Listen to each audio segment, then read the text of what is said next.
जी अस्सलाम वालेकुम। ये लेक्चर नंबर कौन सा बनेगा?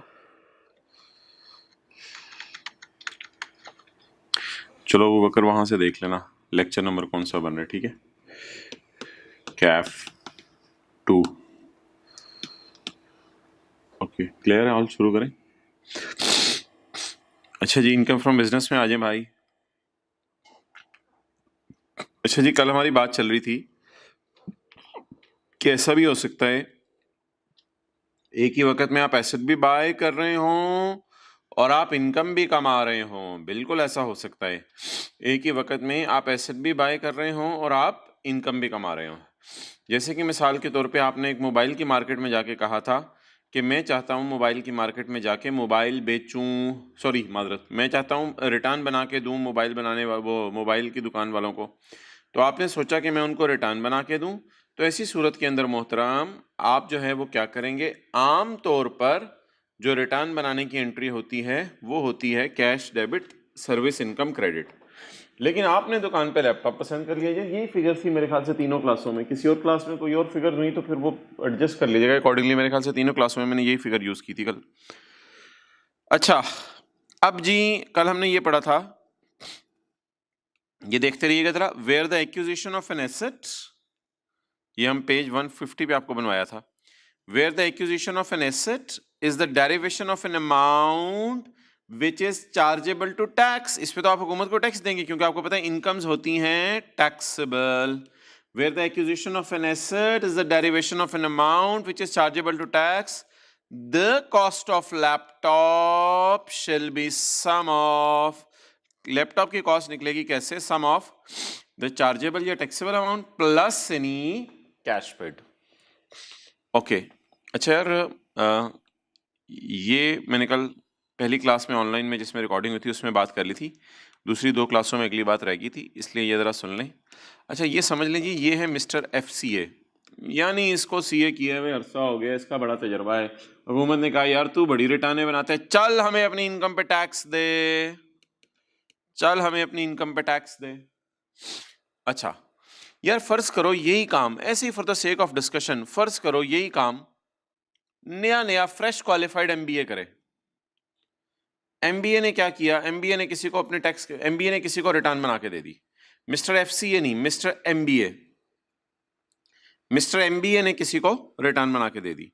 अब ये जो मिस्टर MBA है, इसने जब किसी को रिटर्न बना के दी तो MBA को हुकूमत ने बुला के कहा यार तूने ताज़ा ताज़ा MBA किया है, तो चल यार MBA वाले तू क्या याद करेगा, हम तेरी इनकम को क्या करते हैं, एग्जेम्प्ट करते हैं, हम तेरी इनकम को क्या करते हैं, माफ करते हैं टैक्स से। अब इसने भी वही काम किया, ये जाता था बाजार, बाजार जाके लोगों की रिटर्न कैलकुलेट करता था, इनकम कैलकुलेट करता था और लोगों को कहता था जिसने टैक्स निकलवाना है मेरे से निकलवाओ। तो एंट्री करता था कैश डेबिट इनकम क्रेडिट। लेकिन इसको भी एक दुकान के ऊपर लैपटॉप पसंद आ गया, सर्विस इनकम, इसको भी एक दुकान पे लैपटॉप पसंद आ गया। दुकानदार ने कहा मोहतरम MBA साहब आप मुझे 41,000 पे करें, 8,000 सॉरी, मोहतरम MBA साहब आप मुझे 41,000 पे करें। इसने उनको 41,000 पे कर दिया। अब बोलो हुकूमत ने MBA को कहा है यार MBAs करने वाले, मिसाल दे रहा हूँ, MBAs करने वाले अगर कोई कारोबार शुरू कर दें छोटा मोटा रिटर्न बना के देने का लोगों को, तो इनकी इनकम हम माफ कर दिया करेंगे, CA वालों से टैक्स लिया करेंगे, इनकी इनकम माफ कर दिया करेंगे। For the sake of discussion फर्ज करो इसकी इनकम क्या है, टैक्सेबल है या माफ है, एग्जेम्प्ट है। अब अगर मोहतरम इसकी इनकम एग्जेम्प्ट है तो मोहतरम यहाँ टैक्सेबल एग्जेम्प्ट से कोई फर्क नहीं पड़ेगा, कोई ट्रीटमेंट में चेंज नहीं आएगी। The cost of laptop shall be sum of, cost of laptop उसी तरह निकलेगी बैलेंसिंग, लैपटॉप के ऊपर जो प्राइस लिखी होगी ना उसके टैग पे, उसको नहीं देखा जाएगा। The cost of laptop shall be sum of 41,000 plus 8,000, that comes to 49,000। तो अब जरा बात गौर से समझिएगा, इसके लिए भी और इसके लिए भी। ये जो मिस्टर FC है ना, इसके लिए पहले मैं बात करता हूँ, FCA को करीब ले आते हैं। Where the acquisition of an asset is the derivation of an amount which is chargeable to tax, the cost of laptop shall be sum of the amount chargeable plus any cash paid। आगे चलें, where the acquisition of an asset is the कमाना of an amount which is exempt from tax. इधर कोई फर्क नहीं पड़ता taxable या exempt से. The cost of laptop shall be sum of the amount exempt plus any amount paid. तो ये मिस्टर एमबीए वाली बात जो है वो नोट कर लें अगर किसी ने नहीं नोट की हुई. इसकी इनकम को हुकूमत ने थोड़े अरसे के लिए माफ़ किया हुआ है. अगर इसकी इनकम को हुकूमत ने माफ़ किया हुआ है, ये जो है ना पहले वाला, ये हमारा 0.8 बनेगा सेक्शन 76 का, और ये सेक्शन 76 का 0.9 बनेगा. ओके.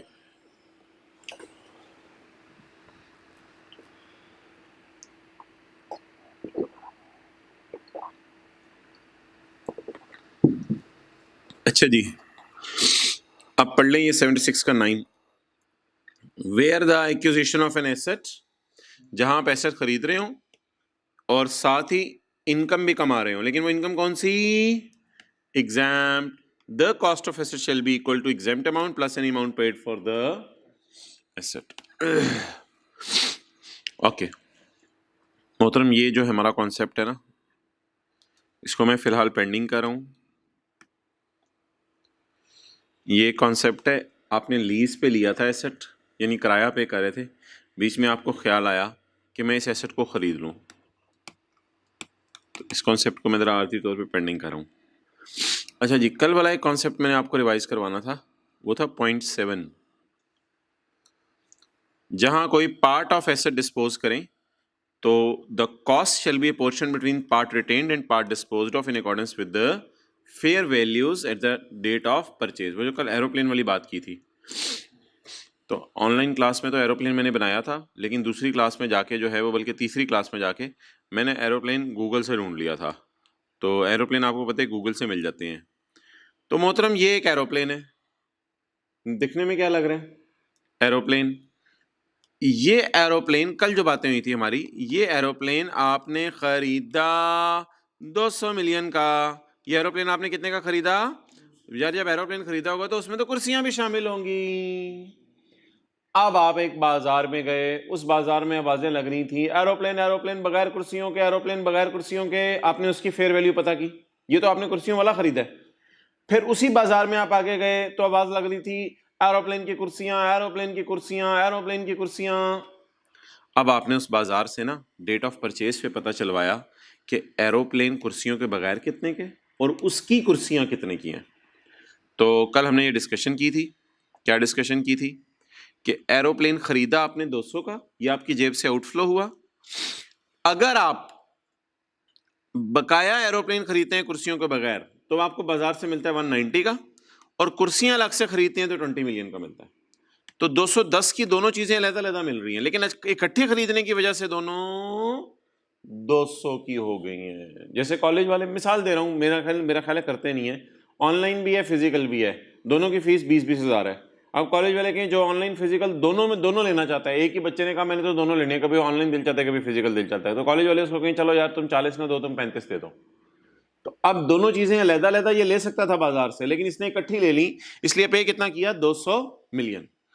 अब यार हमने क्या किया था? 200 को पकड़ा था, 200 को पकड़ के, ये 200 क्या है? सारे एरोप्लेन की कॉस्ट. इसको डिवाइड किया था सारे एरोप्लेन की फेयर वैल्यू से और मल्टीप्लाई कर दिया था कुर्सियों की फेयर वैल्यू से, ताकि पता चल जाए what is the cost of seats. और ये ना ऐसे भी हो सकता है, जरा देखो, ये ना ऐसे भी ज्यादा समझ आ सकता है. अच्छा, अगर मैं 200 को यहां लिख दूं, यानी 210 के मुकाबले में 200 को वर्सेस 200 को यहां लिख दूं, तो यहां भी जरा अच्छा आपको समझ आ सकता है. कैसे? देखो, ये कैलकुलेशन बड़ी आसानी से समझ आ जाएगी. अगर 200 की कॉस्ट वाली चीज की फेयर वैल्यू 210 है, तो बताओ जिसकी फेयर वैल्यू 20 है उसकी कॉस्ट क्या है? उसी तरह आएगी ना, 200 डिवाइडेड बाय. अब जरा कॉन्सेप्ट, मतलब मजा आया कॉन्सेप्ट समझने का? दोबारा जरा समझ आइए बात. ये मैंने क्या किया है, अगर आप 210 के मुकाबले में 200 लिखो, ये 200 क्या है? पूरे एरोप्लेन की कॉस्ट. ये 210 क्या है? पूरे एरोप्लेन की फेयर वैल्यू. तो पूरे एरोप्लेन की कॉस्ट को पूरे एरोप्लेन की फेयर वैल्यू से डिवाइड करो और कुर्सियों की फेयर वैल्यू से मल्टीप्लाई करो, तो आपको क्या निकल आएगी? कुर्सियों की कॉस्ट। कुर्सियों की कॉस्ट, यहां कुर्सी पे 200 डिवाइड बाय 210 मल्टीप्लाइड बाय 20, कुर्सियों की कॉस्ट निकल आएगी। तो 19 के करीब ये आ रही थी, बाकी को 181 के करीब जो है वो ये होगी, इसकी होगी। बहरहाल 200 को तकसीम करना था हमने। अब मोहतरम बताओ, अगर मैं कुर्सियां बेचता हूं तो फिर इधर कॉस्ट क्या लूंगा? 200 या 19.05? 19 और उसको डेप्रिशिएट करूंगा, कुर्सियों को डेप्रिशिएट करते करते करते उसकी WDV निकालूंगा। जो WDV निकल आएगी उसे कंसिडरेशन से कंपेयर करूंगा ताकि मेरा गेन या लॉस निकल आए। तो ये तो हमने बात कर ली एक ऐसे एसेट की जिसकी फेयर वैल्यू यानी कि जिसकी कॉस्ट के दो टुकड़े नहीं हुए थे, हमने कॉस्ट को अलग अलग कर लिया। अब आ जाओ यार पेज 152 पे, सेक्शन 77। यार मैंने आपको ऑलरेडी बता चुका हूँ, वैसे सेक्शन 75 में भी बताया था, 6 में भी, 7 में भी। ये जो सेक्शन चल रहे हैं ना 75, 6, 7, ये हर किस्म के एसेट्स के लिए हैं। Capital assets, securities, immovable property, disposal of business asset, tangible, intangible, हर किस्म के एसेट्स के लिए ये सेक्शन चल रहा है। अच्छा भाई, कोई शेयर है, कोई आपके बिजनेस का एसेट है, कोई फर्नीचर है, कोई आपने सॉफ्टवेयर खरीदा हुआ है, वो आपने बेच दिया। अबू बकर वो वाला यार बंद कर दो, वो आपने बेच दिया।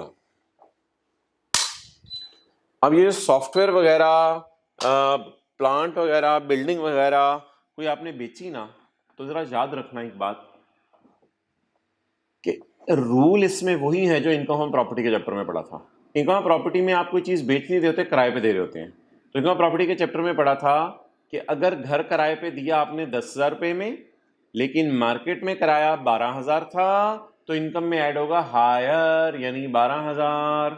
नंबर 1। दूसरी बात, नंबर 2, अगर आप बाजार में जाके कोई अपना सॉफ्टवेयर बेच दो 5 रुपए में और वो बाजार में बिकता हो 6 रुपए में, लेकिन आपने अपने किसी कजन वगैरह को जाके शायद बेच दिया, बाजार में कजन मिल गया उसको बेच दिया, तो बता दो हायर क्या है? 5 रुपए, 6 रुपए। तो यही रूल यहां भी है। अब कोई भी बिल्डिंग हम पेपर में बेच दें, कोई भी प्लांट पेपर में बेच दें, कोई भी मशीनरी पेपर में बेच दें, कोई भी शेयर्स पेपर में बेच दें, कोई भी सिक्योरिटीज पेपर में बेच दें, अगर वो शेयर्स मैंने या ज्वेलरी मैंने बेची 10,000 की और बाजार में बिकती थी 11,000 की, हायर क्या होगा? 11,000। तो 10 और 11,000 में से हायर 11,000, तो इनकम में कितना ऐड होगा? सॉरी, कंसिडरेशन क्या ली जाएगी? 11,000। तो वो जो फॉर्मूला नहीं होता था कंसिडरेशन माइनस कॉस्ट ज्वेलरी वगैरह में, या फिक्स्ड एसेट में कंसिडरेशन माइनस WDV, उसमें जो कंसिडरेशन है ना, उसके ऊपर आज बात होने लगी है। कंसिडरेशन क्या होती है? तो the consideration received on disposal of asset shall be the total amount received और फेयर मार्केट वैल्यू। मिसाल के तौर पे टोटल अमाउंट रिसीव्ड है 50। टोटल अमाउंट रिसीव्ड कितनी है जी? 50। आपने 50 मिलियन की बिल्डिंग जो है बेची, या 50 मिलियन का फर्नीचर बेचा, और बाजार में बिक सकता था वो 53 का।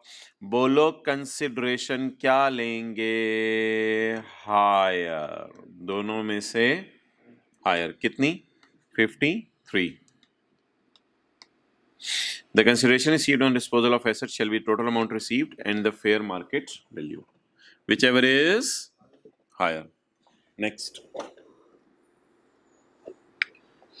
अच्छा, ऐसा भी हो सकता है कि आप बाजार में कोई चीज बेचने जाओ, ना आपको 50 रुपए आए, ना आपको 53 रुपए आए, बल्कि आपको इसकी जगह बाजार में आप चीज बेचने जाओ तो आपको बदले में कोई चीज मिल जाए। Is it possible? तो यहां तो ये तो है ना, ये तो बात हो रही थी अमाउंट की, यहां आपको मिल रहा है कैश। इज इट पॉसिबल कि ऐसा भी हो सकता है आप बाजार चीज बेचने जाओ, आपको कैश ना मिले? जी बिल्कुल। तो फिर ऐसी सूरत में the fair value of consideration received in kind determined at time of disposal.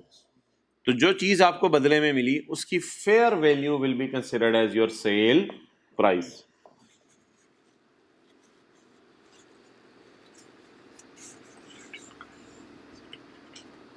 Fair?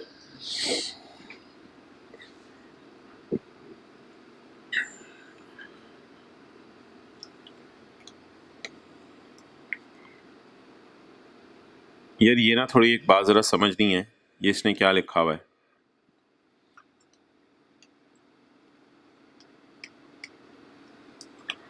चलिए इसके ऊपर और आगे बात आ जाएगी, छोड़ें। पॉइंट 2 में आए जी। अच्छा, 2 ऑप्शंस होगी यार। अगर आपको चीज बिक के पैसे आए तो क्या रूल है मोहतरम? अमाउंट रिसीव्ड और fair value whichever is higher. और इसी तरह ऐसा भी हो सकता है कि आपको चीज बेच के पैसे ना आए, चीज बेच के कोई चीज आए, तो उसकी प्राइस कैसे निकलेगी? The fair market value at the time of disposal. अच्छा, point 2, where an asset is lost, और जहां कोई एसेट गुम हो जाए, चोरी हो जाए, गायब हो जाए, the consideration shall include any compensation. अच्छा, एसेट अगर चोरी हो जाए ना, या गुम हो जाए, या डिस्ट्रॉय हो जाए, तो कई दफा तो आपका एसेट अगर डिस्ट्रॉय हो गया तो जिसने डिस्ट्रॉय किया वही पैसे दे देता है, कंपनसेशन या इंडेमनिटी भी उसे कहते हैं, या डैमेजेस, जुर्माना दे देता है वो आपको, received by person, received by businessman. Under insurance policy कई दफा इंश्योरेंस कंपनी वाले आपको पैसे दे देते हैं आपका एसेट डिस्ट्रॉय होने पे, कई दफा आपको इंडेमनिटी मिल जाती है, कई दफा अदर एग्रीमेंट हो जाता है बंदे से, मुका अंदर ही हो जाता है, चल यार पैसे दे दे यार। और सेटलमेंट, या उसके उसके पास अब बैठे पार्टीज बैठी और कहा यार कितने पे सेटल कर ले यार, तूने तो मेरी राइस वालों ने सरासी को गाड़ी दी हुई थी, कोई बंदा जो है उस गाड़ी को डिग्गी पे पीछे मार के चला गया, तो फिर राइस वालों ने उस बंदे को बिठाया और सेटल किया, यार कितने पैसे देते हैं हमें। तो सेटलमेंट और judicial decision. Clear? Mr. Danish has a car. Tax WDV of the car is 2,50,000. There was a severe accident on 2nd January 16 in which the car was damaged. He sold that car on 2nd February 16 for 1 lakh. कितने की बेची? 1 lakh की. And from insurance company he got an additional amount of 6 lakh.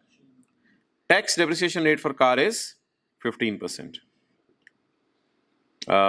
यार एक बात यहाँ करनी थी, आप तो कहोगे बिल्डिंग के लिए 10 था, कंप्यूटर के लिए 30, बाकी सब के लिए 15, तो ये रेट तो लॉ में गिवन है। हाँ ऊपर गिवन है, पेपर में ऐसे भी गिवन कर सकते हैं आपको, कोई मसला नहीं। बिल्डिंग के लिए 10, कंप्यूटर के लिए 30, बाकी सब के लिए 15%। अच्छा मोहतरम, ये है साल के शुरू की WDV और ये है 1 जुलाई 15 की WDV। किस दिन की है मोहतरम? 1 जुलाई 15 की WDV। अब बताओ 1 जुलाई 15 की WDV कितनी आ रही है? 2.5 लाख। क्या 2.5 लाख पे मैं 15% इस साल का रेट लगाऊं और 50% फैक्टर लगाऊं बेचने के साल में, या अगर एसेट बेच रहा हूं मैं तो 50% का फैक्टर और डेप्रिसिएशन इस साल में निकालने की जरूरत नहीं है? मोहतरम ये एसेट हमने लिया है, ये एसेट हमने 1 जुलाई 15 को तो 1 जनवरी 16 को बेच 1 फरवरी 16 को तो बेचा है हमने। 1 फरवरी 16 को बेचने का मतलब है खरीदा तो ऑब्वियसली 1 जुलाई 20 से कहीं पहले होगा, बल्कि इस डेट से भी पहले खरीदा होगा जिस डेट को हमने बेचा है ऑब्वियसली। तो हमने पढ़ा था अगर कोई एसेट ऐसा है जो कि पुराने लॉ के तहत बिका है, तो शायद आपको याद हो कि ना याद हो, मुझे याद है कि मैंने बताया था अगर कोई एसेट पुराने लॉ के मुताबिक बिकाए तो बेचने के साल में डेप्रीसिएशन रिकॉर्ड, कुछ बोल दो, बेचने के साल में डेप्रिसिएशन रिकॉर्ड नहीं होती। तो ये पेज नंबर 136 के ऊपर पढ़ा था कि अगर 1 जुलाई से पहले आपने चीज कोई खरीदी हुई है तो बेचने के साल में डेप्रिसिएशन रिकॉर्ड नहीं होती। तो अब बताओ 1 जुलाई 15 की बीवी गिवन है और 6 महीने बाद मैं बेच रहा हूं, तो क्या हमारे साल इस्तेमाल हुआ? 6 महीने बिल्कुल हुआ। तो क्या इसको हमारे साल डेप्रिशिएट करें? बेचने के साल इसलिए डेप्रिशिएट नहीं करना कि ये पुराने लॉ के तहत खरीदा पड़ा है, इसलिए शहजादे इसको बेचने के साल में डेप्रिशिएट बोलो नहीं करना, इसको बेचने के साल में डेप्रिशिएट नहीं करना। बेचने के, खरीदने के साल में तो नहीं, मेरा मुंह से निकल गया। अच्छा, तो इसको बेचने के साल में आपने डेप्रिशिएट नहीं करना। अच्छा मुझे बताओ गाड़ी बेची कितने की? 1 लाख की। 1 लाख आपको गाड़ी बेच के आ गया, टूटी हुई गाड़ी बेच के। इंश्योरेंस कंपनी से कितने पैसे आए? 6 लाख। तो बोलो इंडेमनिटी या डैमेजेस इंश्योरेंस कंपनी से कितने आए? 6 लाख। तो कंसिडरेशन कितनी? 1 लाख जमा 6 लाख। टोटल गाड़ी से आपको 7 लाख मिल गए ना यार। टोटल गाड़ी से आपको मिल कितने गए? 7 लाख। 7 लाख में से माइनस कर दें टैक्स वालों की WDV। और डेप्रिसिएशन हमने इसलिए नहीं किया कि no depreciation is charge in the year of disposal, क्योंकि ये कौन सा लॉ है? पुराना लॉ है।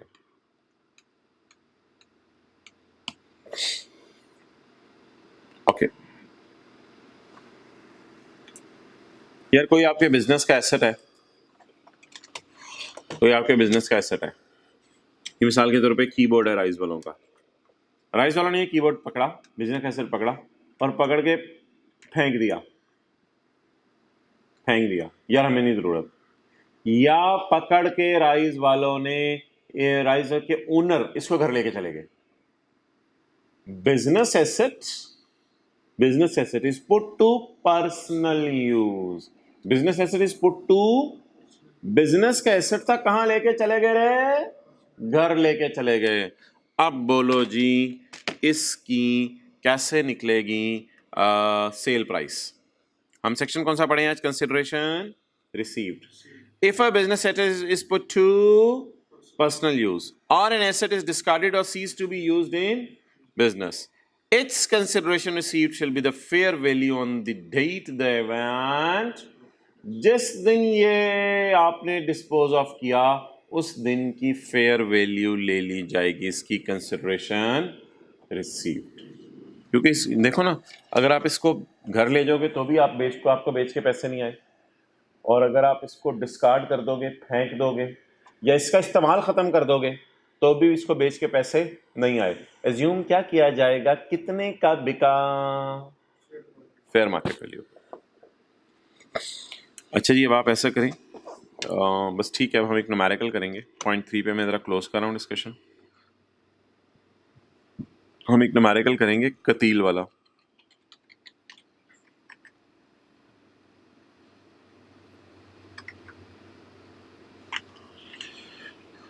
आखिर में आ जाए जहाँ न्यूमेरिकल्स हैं।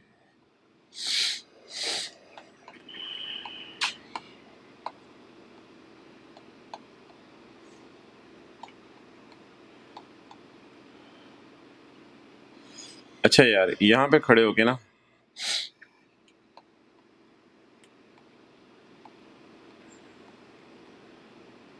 मैं एक बात समझाना चाहूँगा, वो ये कि पेज नंबर ना 199 पे rules for income from business numericals part B, rules for income from business numericals part B. ये देखो, एक मिसाल देता हूं। आपके बिजनेस की सेल है 50 रुपए और खर्चों में आ रहा है सैलरीज और ज़कात और डोनेशन। क्लियर? ये हम एक छोटा सा न्यूमेरिकल कर रहे हैं। सैलरीज आ रही हैं, सैलरीज आ रही हैं 10 रुपए की, ज़कात आ रही है आपकी 5 रुपए की और डोनेशन आ रही है आपकी 3 रुपए की। डोनेशन आपने नॉन प्रॉफिट ऑर्गेनाइजेशन अप्रूव्ड को दी है, सारी शराइत वगैरह पूरी हो रही हैं। तो 50 में से माइनस करो 10, 40 आ गया। 40 में से माइनस करो 5, 35 आ गया। 35 में से 3 माइनस करो, कितना आ गया? 32। भाई मैं ज्यूम कर रहा हूँ कैलकुलेशन सही है यार, अगर ऑनलाइन में गलत चलेगी तो आप खुद सही कर लीजिएगा उसको। अच्छा, अब मोहतरम, ये मेरे बिजनेस का प्रॉफिट एंड लॉस है। मुझे बताओ मेरी इनकम फ्रॉम बिजनेस या अकाउंटिंग प्रॉफिट कितना है एज पर अकाउंटिंग का टीचर। अकाउंटिंग के टीचर के मुताबिक प्रॉफिट कितना है? 32। लेकिन मोहतरम अजीब सी चीजें मैंने नहीं कर ली। हमारा लॉ तो क्या कहता है, हमारा लॉ कहता है खुदा के लिए ज़कात को बिजनेस का खर्चा ना कहो, ज़कात को तो टोटल इनकम में से माइनस करते हैं। हमारा लॉ क्या कहता है, हमारा लॉ क्या कहता है, खुदा के लिए टैक्स क्रेडिट को बिजनेस के खर्चे के तौर पे ना लो, टैक्स क्रेडिट का तो सॉरी डोनेशन को बिजनेस के खर्चे के तौर पे ना लो, इस पे तो हम हमें टैक्स माफ करेंगे।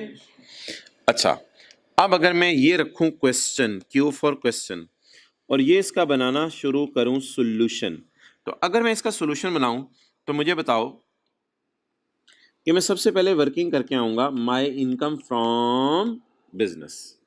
मेरी इनकम फ्रॉम बिजनेस कितनी होगी जी? कहां से स्टार्ट करते हैं? प्रॉफिट से। कितना जी? 32।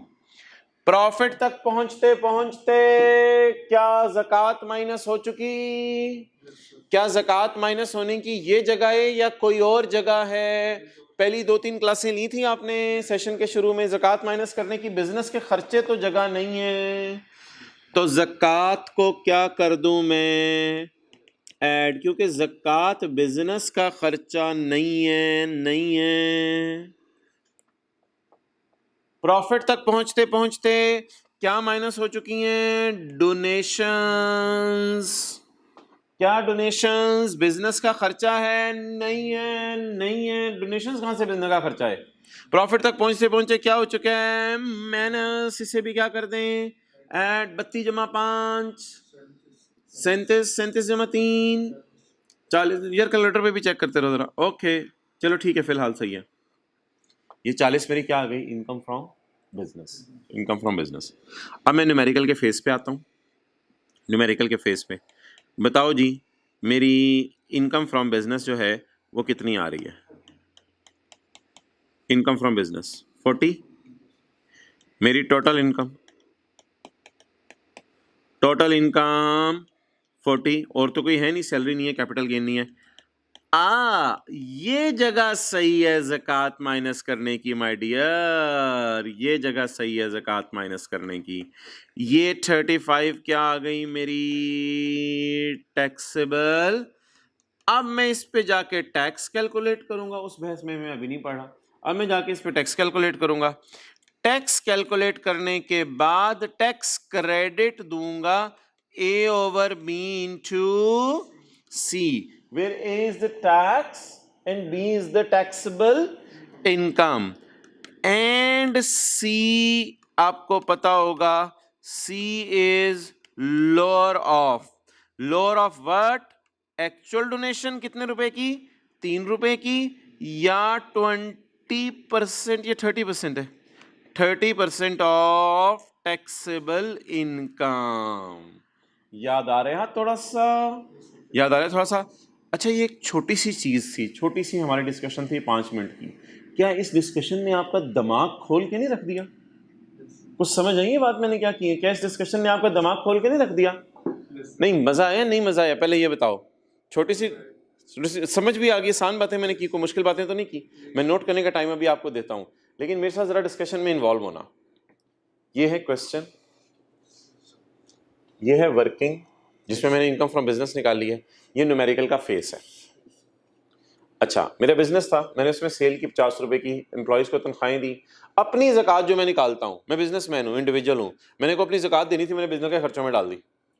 मैंने किसी को पैसे डोनेट किए, मैंने बिजनेस के खर्चों में, दुकान पे बैठा हुआ था ना, मेरी दुकान है, मुझे दुकान पे 50 रुपए आए, मैंने छोटे को कहा छोटे तनख्वाह ले ले अपनी 10 रुपए।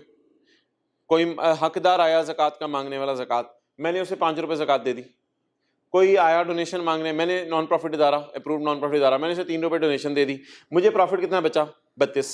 बाद में मुझे ख्याल आया कि यार इनकम फ्रॉम बिजनेस तो मेरी ये नहीं है, क्योंकि ये जो चीज़ें हैं ये इन पे लॉ मेकर खुश तो होता है, लेकिन बिजनेस के खर्चों में डालूं ये मुनासिब नहीं है।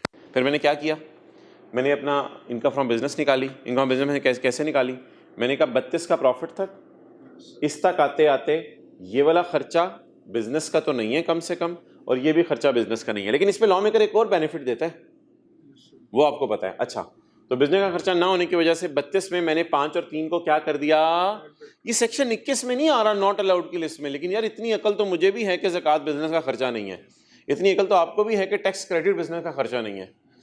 तो इस 32 में आपने ये 5 और 3 ऐड कर दिया, बिजनेस का प्रॉफिट कितना हो गया, 40। अब न्यूमेरिकल का फेस शुरू कर दो। फेस न्यूमेरिकल का क्या होता है आपको याद है, न्यूमेरिकल के फॉर्मेट्स का पेज भी अक्सर मैं दिखाता होता हूँ। फेस में क्या होता है, इनकम फ्रॉम बिजनेस आ गई, salary, capital gain, other source वगैरह है कोई नहीं, टोटल इनकम आ गई। टोटल इनकम में से क्या माइनस, अब कर लो ज़कात माइनस, ऐड कर दी थी ना, ऐड कर दी थी, क्योंकि इसलिए ऐड कर दी थी कि ये जगह नहीं थी माइनस करने की। अब करना है तो कर लो ज़कात माइनस। अब टैक्स भी निकल आएगा, मैं नहीं जा रहा इसका टैक्स निकालने, मेरे पास नहीं टाइम, मैंने अगला न्यूमेरिकल शुरू करना है। अब इसका टैक्स निकाल लो और फिर इसको टैक्स माफ कर दो, tax credit A over B into where C is lower of, क्या एक्चुअल डोनेशन कितनी है, 3, और 30% ऑफ टैक्सेबल इनकम। ओके चलें जी, इसको आधा मिनट लगा के नोट कर लें।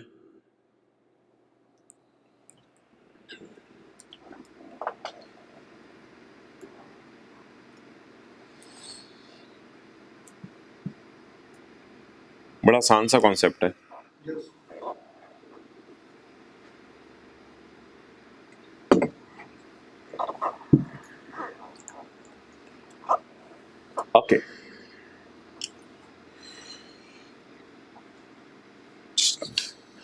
चलो जी, नहीं नोट हो सका तो पॉज करके नोट कर लें। पॉज करें पॉज करें, पॉज कर दबा दें स्पेस बार अगर लैपटॉप ओवर। चलें आगे जी।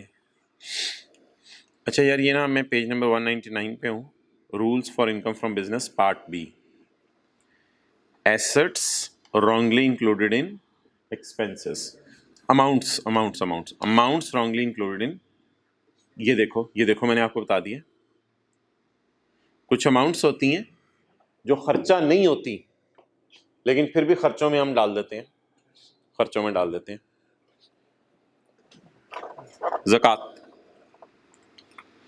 ज़कात इज नॉट, इसकी ट्रीटमेंट क्या है? It is not allowed in income from business. लेकिन एक बात याद रखो, not allowed in income from, ज़कात क्या है? Wrongly included in. इस शर्त पे मैं सारी बातें कर रहा हूं कि ज़कात गलती से खर्चों में डाल दी, डोनेशन गलती से खर्चों में डाल दी, ये भी कोई डोनेशन होती है, गलती से खर्चों में डाल दी, सिक्योरिटी डिपॉजिट गलती से खर्चों में डाल दिया, एडवांस इनकम टैक्स गलती से खर्चों में डाल दिया, पर्सनल एक्सपेंडिचर घर के खर्चे गलती से खर्चों में डाल दिए। फिजिबिलिटी स्टडी बना के देना मेरे भाई, याद रखना, फिजिबिलिटी स्टडी बना के देना था प्री कमेंसमेंट एक्सपेंडिचर, ये गलती से खर्चों में डाल दिया। ये जो मैंने आपको 7-8 चीजें बताई हैं, इधर 7 बताई हैं, क्या इज इट पॉसिबल कि ये सारी चीजें गलती से खर्चों में चली जाएं? अगर ये चीजें गलती से खर्चों में चली जाएं तो क्या करना है, ये अब आपने डिस्कशन नहीं सुननी शुरू करनी है। अगर ज़कात गलती से खर्चों में चली जाए तो not allowed in income from business, business में ये नॉट अलाउड है, इसलिए ज़कात को क्या कर दें, बिजनेस का खर्चा तो नहीं है, इसलिए ज़कात को क्या कर दें, ऐड कर दें। Then it will be deducted as deductible allowance, बाद में इसको फिलहाल ऐड कर दें, देन बाद में it will be deducted as deductible if paid in ज़कात एंड उशर ऑर्डिनेंस। इसी तरह डोनेशन है चैरिटी वाली, सेक्शन 61 वाली, नॉट अलाउड, बोले not allowed, donation under section 61 minus करने की इजाजत नहीं है, not allowed in income from business, donation income from business में माइनस करने की इजाजत नहीं है, not allowed in income from business, इसलिए क्या कर दे, ऐड कर दे, लेकिन एंड पे उसका टैक्स माफ कर दे, then it will be allowed as a tax credit। अच्छा, सेक्शन 61 में ना 4-5 इदारों के नाम लिखे हुए थे, उनमें ये नहीं आ रहा था कि सड़क पे जाते हुए गरीब को डोनेशन दे दो तो टैक्स माफ होगा, उनमें ये नहीं आ रहा था सड़क पे जाते हुए जो है वो भीख मांगने वाले को आप डोनेशन दे दो टैक्स माफ होगा, उसमें ये नहीं लिखा हुआ था कि आपका कोई गरीब रिश्तेदार आया और आपने उसको डोनेशन दे दिया टैक्स माफ होगा, उसमें ये नहीं लिखा हुआ था आप किसी प्राइवेट इदारे को डोनेशन दे दो आपको टैक्स माफ होगा। तो अगर कोई बंदा इन इदारों को डोनेशन, इन लोगों को डोनेशन दे दे तो ये बिजनेस का खर्चा नहीं है। और यार ऐड कर देंगे फिर, लेकिन एक बात, नो अदर एक्शन। क्या मतलब? बस ऐड कर देंगे। अगर मैंने बैगर को, इस सवाल में तो लिखा नहीं है बैगर को डोनेशन दी, इसलिए मैंने एज्यूम किया लॉ के मुताबिक दिया, ऐड कर देंगे बैगर को डोनेशन, लेकिन फिर टैक्स वगैरह माफ नहीं करेंगे। अच्छा, सिक्योरिटी डिपॉजिट इस सवाल में है नहीं है, मैं देखता हूं, अगर है तो फिर डिस्कस कर लेंगे। एडवांस इनकम टैक्स, ये तो वो हमने कतील वाला सवाल की तरह से आ गया, वो जो पिछला कौन सा सवाल था, सिकंदर, ये तो सिकंदर वाले सवाल में हमने किया था। सिकंदर वाले सवाल में सिक्योरिटी डिपॉजिट हम पे कर रहे थे, सिक्योरिटी डिपॉजिट नहीं, एडवांस इनकम टैक्स पे कर रहे थे, तो not allowed in income from business, so add किया था हमने एडवांस इनकम टैक्स, और इन द एंड न्यूमेरिकल के एंड पे डिडक्ट कर दिया था, याद आ रहा होगा आपको। पर्सनल खर्चे not allowed in income from business, जैसे वो पिछले सवाल के अंदर इलेक्ट्रिसिटी बिल उसने अपने घर का दिया था, not allowed in income from business, so add back, no other action is required, no other action is required. लेकिन इधर देखो एक्शन रिक्वायर्ड है ज़कात में, अगर बिजनेस के खर्चों में चली गई तो फिलहाल इसे ऐड कर दो, टाइम आने पे से माइनस कर देना, टाइम आने पे माइनस कर देना। क्लियर? तो मोहतरम, जो चीज़ जिस जगह है उसको उसी जगह रखना है। तो हमारा सिक्योरिटी डिपॉजिट पेंडिंग हो गया और हमारा cost of preparing feasibility study pending हो गया। क्लियर? चलें जी, पेज 200 के ऊपर सवाल निकालें question 5। Mister Qateel are resident individual, mister Qateel कौन है जी? Resident individual is engage in the manufacturing of various consumer goods, ये डिफरेंट कंज्यूमर गुड्स बना रहा है under the name and style Qateel enterprise. चीजें खरीद के बेच रहे, बना के बेच रहे? बना के बेच रहे। The following information has been extracted from the records of QE for the financial year ended 30 June 2021। Sale आ रही है 28.5 मिलियन, कॉस्ट ऑफ सेल आ रही है, खर्चे आ रहे हैं यानी ग्रॉस प्रॉफिट आ रहा है, ऑपरेटिंग एक्सपेंसेस आ रहे हैं, लॉस आ गया इसको कोई, चलो ठीक है, असल में सेल में से खर्चे माइनस किए प्रॉफिट आया, इसमें से ये फिगर माइनस की लॉस आ गया आपको। इंटरेस्ट आ रहा है ऑन लीज मशीनरी, कान खड़े हो जाएंगे कोई मशीन हमने लीज पे ली हुई है, लेकिन टैक्स वाले याद रखना इंटरेस्ट नहीं माइनस करने देते लीज मशीनरी का, टैक्स वाले रेंटल माइनस करने देते हैं। कोई अदर इनकम आ रही है और in the end profit before tax आ रहा है। क्लियर? अब मेरे भाई हम कहां से स्टार्ट करेंगे? प्रॉफिट से। प्रॉफिट कितना है बे? 2809। तो 2809 से हम अपना न्यूमेरिकल स्टार्ट करते हैं। Let's start.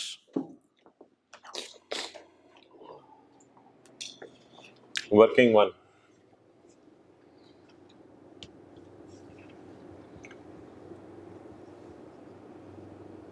Income from business जी।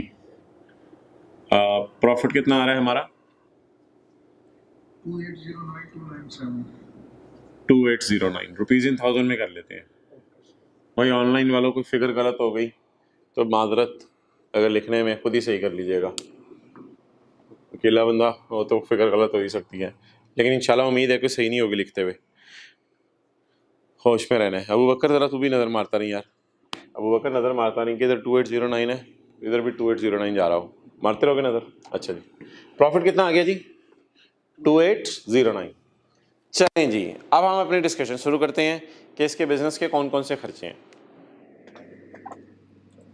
मोहतरम, कॉस्ट ऑफ सेल बिजनेस का खर्चा है। कॉस्ट ऑफ सेल क्या है? बिजनेस का खर्चा है। कॉस्ट ऑफ सेल में 45,000 रुपया पड़ा है fine for violation of a contract with a customer. मुझे बता दो कि ये फाइन हुकूमत के खजाने में गया है या ये फाइन जो है किसी कस्टमर की जेब में गया? तो 21 के जी की रोशनी में ये अलाउड होगा, अगर फाइन टू गवर्नमेंट होता फिर नॉट अलाउड होता।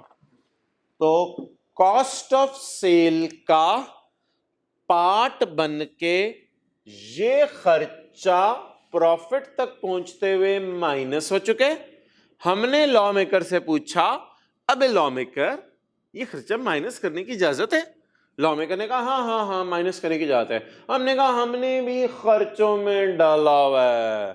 कहते चलो फिर कुछ ना करो। आपको याद है एक दिन मैंने बताया था, जो खर्चा अलाउड हो उससे कुछ नहीं करते, जो खर्चा अलाउड हो उसे कुछ नहीं करते। हमने माइनस कर दिया हुआ। सर आपको कैसे पता चला?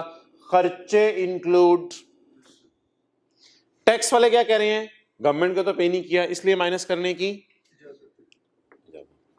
अब बोलो, खर्चों तक पहुंचते हुए माइनस हो चुके हैं?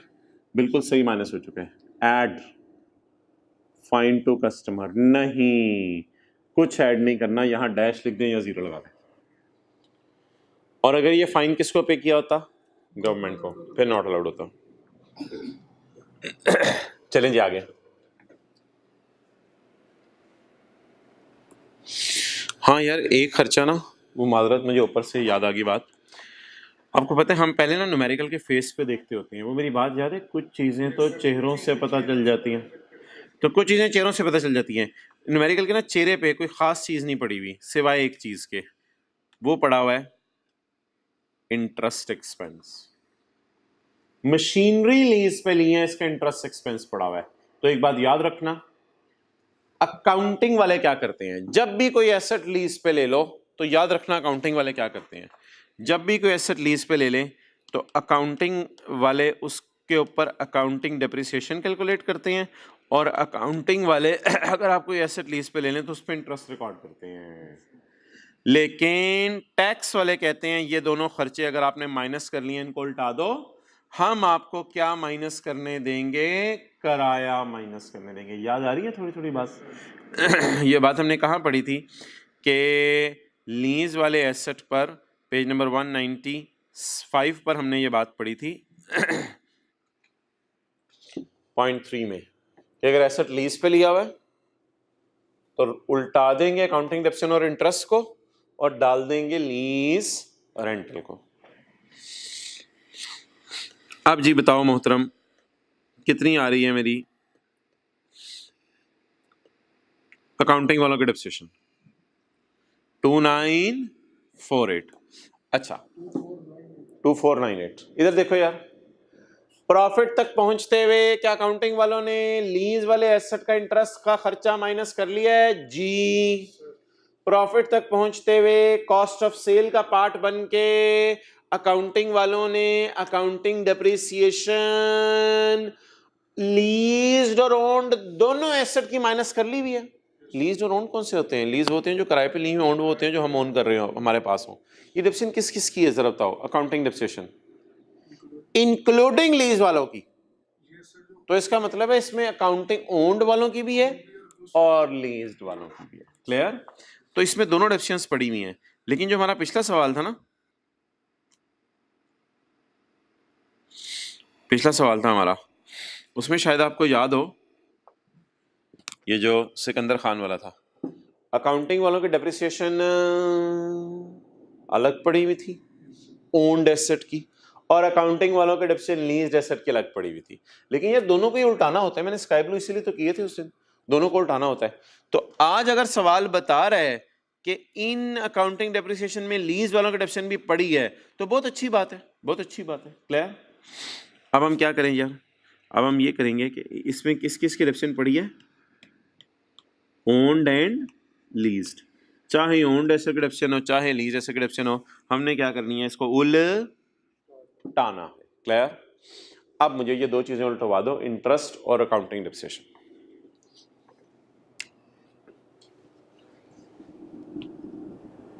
इंटरेस्ट उल्टा दें जी लीज वाले एसेट्स का। यार एक बात आपसे कर दूं, अगर बुरा ना लगे, ये 35 है, इसको मैं राउंड करके लिख दूं 36, कोई मसला तो नहीं होगा? 35 को राउंड करके लिख दूं 36, 35.7 है ना, तो इसको मैं राउंड करके 36 लिख रहा हूं।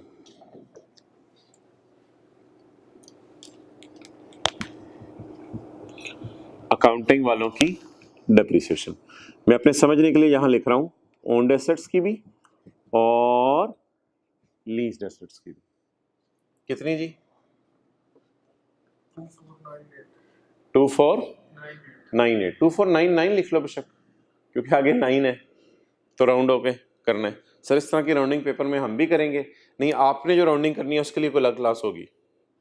हद हो गई यार, यही क्लास वही चल रही है। तो ग्रुप में पूछ रहे होते हैं, इस तरह की राउंडिंग हम भी करेंगे पेपर में। भाई आपके लिए ये बातें हो रही हैं। 2498 को अगर 9 इधर पड़ा हुआ है तो ये फिर 9 जब आप इधर आ गया, बड़ी फिगर आ गई, तो तो ये 2499 हो जाएगा। क्लियर? अच्छा यार एक चीज उससे ना साथ ही कर ली थी, अगर याद आ रही हो, एक चीज उससे साथ ही कर ली थी अगर आपको याद आ रही हो। क्या की थी वो चीज? मैं बताता हूं क्या की थी वो चीज। वो मुझे याद है, आपको भी शायद याद हो। वो मैंने ये चीज की थी कि मैंने आपको कहा था कि मोहतरम तैयार हो जाए, ओन्ड एसेट की अकाउंटिंग डेप्रिसिएशन आ रही है, तो तैयार हो जाए, ओन्ड एसेट की टैक्स वालों की डेप्रिसिएशन भी इंशाल्लाह अभी आ जाएगी नीचे जाके कहीं, वो माइनस करनी पड़ेगी। और एक और चीज मैंने आपको कही थी, जरा याद हो, मैंने कहा था लीज एसेट की काउंटिंग डेप्रिसिएशन उल्टा दी है आपने ऐड करके, और लीज वालों का इंटरेस्ट उल्टा दिया आपने, जो अकाउंटिंग वालों की नजर में इंटरेस्ट है, इंटरेस्ट भी उल्टा दिया लीज वाले एसेट का, डेप्रिसिएशन भी उल्टा दी लीज वाले एसेट की। तो बोलो क्या डालें लीज वाले एसेट का? Lease rental. तो टैक्स वाले क्या माइनस कर देंगे? Lease rental. तो ओन्ड एसेट की काउंटिंग डेप्रिसिएशन उल्टा दी है, ओन्ड एसेट के डेप्रिसिएशन इंशाल्लाह माइनस कर लेंगे।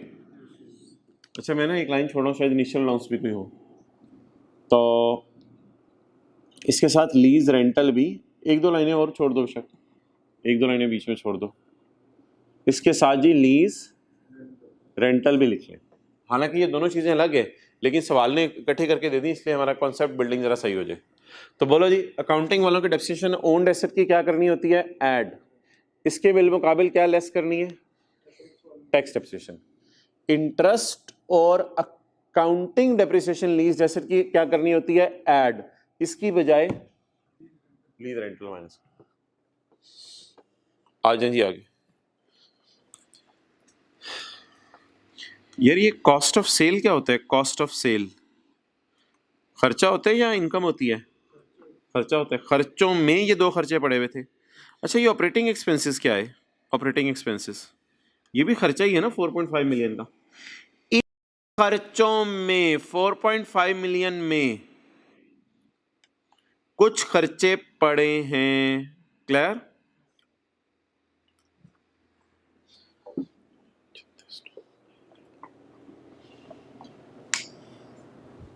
ठीक है, जगह ठीक है, काफी है। अच्छा पढ़ो जी, पहले एडजस्टमेंट सोचो।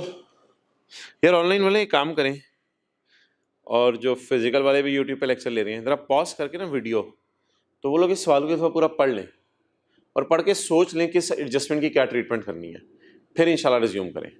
चलें जी, आई होप आपने वीडियो पॉज करके था सवाल पढ़ लिया होगा, अपने एंगल से एंड तक चीज़ों को देख लिया होगा। हम पढ़ते हैं। 4.5 लाख आपने फीस पे की है, अमाउंट पे की है for renewal of licence for 15 years. आपने कोई लाइसेंस रिन्यू करवाया है 15 साल के लिए, उसके लिए आपने 4.5 लाख पे किए हैं। मुझे बता दो अगर आप लाइसेंस रिन्यू करवाओ 15 साल के लिए, तो ये जो रिन्यूअल ऑफ लाइसेंस है, लाइसेंस क्या होता है, सॉफ्टवेयर। लाइसेंस क्या होता है, सॉफ्टवेयर। लाइसेंस रिन्यू कराने का खर्चा क्या खर्चों में जाना चाहिए, लाइसेंस रिन्यू कराने का खर्चा क्या खर्चों में जाना चाहिए या एसेट की कॉस्ट में ऐड हो। लाइसेंस रिन्यू कराने का खर्चा खर्चों में जाना चाहिए या एसेट की कॉस्ट में ऐड हो। ओए आजा भाई, उन्हें बोलते ही रहने सर ने लाइसेंस। ये ना मैं पेज नंबर हूँ 141 पे, तो लाइसेंस रिन्यू कराने का खर्चा, कॉस्ट इंटेंजिबल का सेक्शन है। Cost in relation tangible mean expenditure in acquiring or creating an intangible and any expenditure in improving or renewing the intangible. बोलो जी, लाइसेंस रिन्यू कराने का खर्चा एसेट की कॉस्ट में जाना चाहिए या फॉरेन खर्चों में जाना चाहिए, खर्चों में जाना चाहिए। बिल्कुल गलत कह रहे हो, कॉस्ट में ऐड होना चाहिए और आहिस्ता आहिस्ता अमोर्टाइजेशन की फॉर्म में खर्चों में जाना चाहिए। क्लियर। तो मोहतरम आप बता दो, ये इंटेंजिबल है या इंटेंजिबल की रिन्यूअल है। ओ भाई, चाहे इंटेंजिबल है चाहे इंटेंजिबल की रिन्यूअल है, ये है आपका एसेट। और 4.5 लाख आपको 1 साल फायदा देगा, 15 साल फायदा देगा, वो 15 साल फायदा देगा आपको।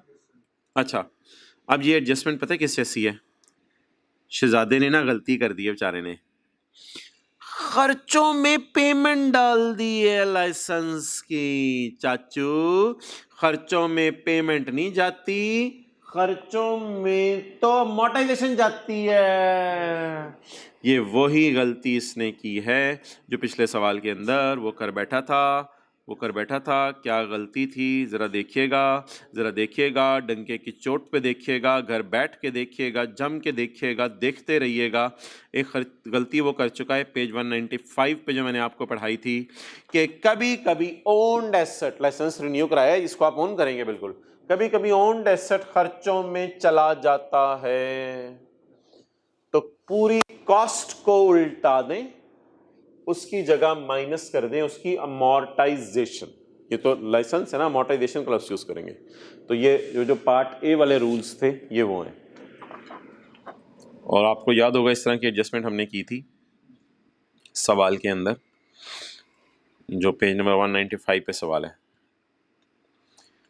क्या था सवाल रे, अबे क्या था, और बता दे यार क्या था सवाल। हाँ, 0.6 में था, सॉफ्टवेयर की कॉस्ट को हमने खर्चों में डाल दिया था। चलें जी, आ जाए।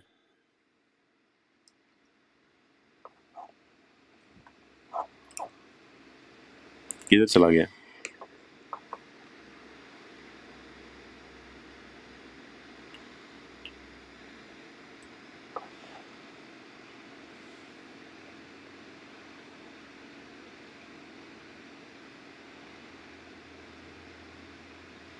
माइंड कर रहा है यार ये ऊपर नीचे जाने से।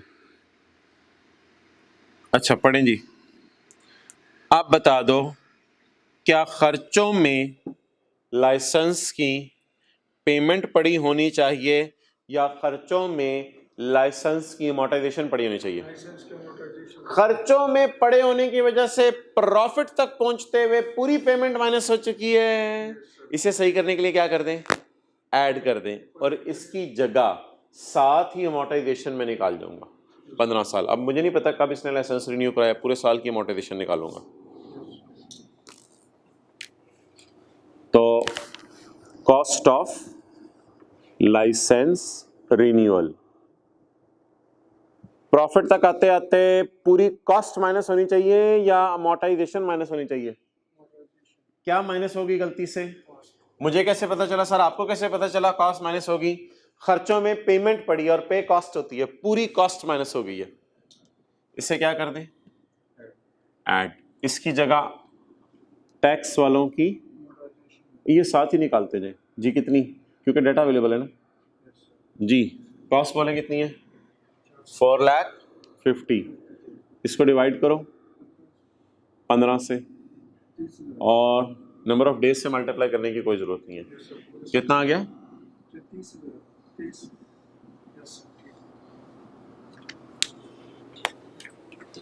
अबू बकर उधर ही रखो।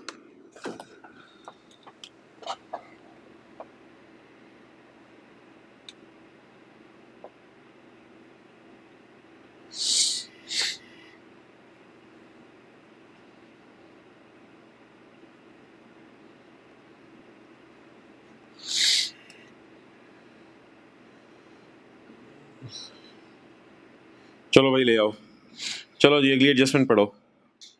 यार मैं ये चेक करना चाह रहा था कैलकुलेशन तो सही करवा रहे हैं ना। 450 डिवाइडेड बाय 15 30। अच्छा जी यार व्हीकल का टैक्स पे किया आपने कैश में amounting to 2,55,000 for 8 office cars.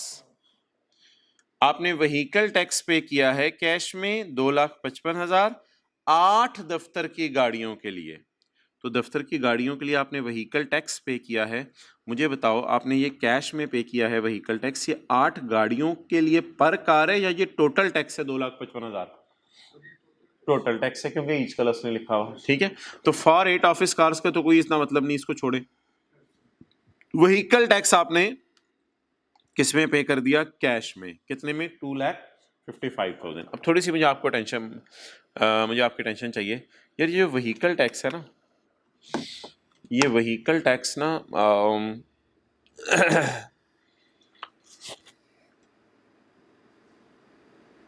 Page number 133।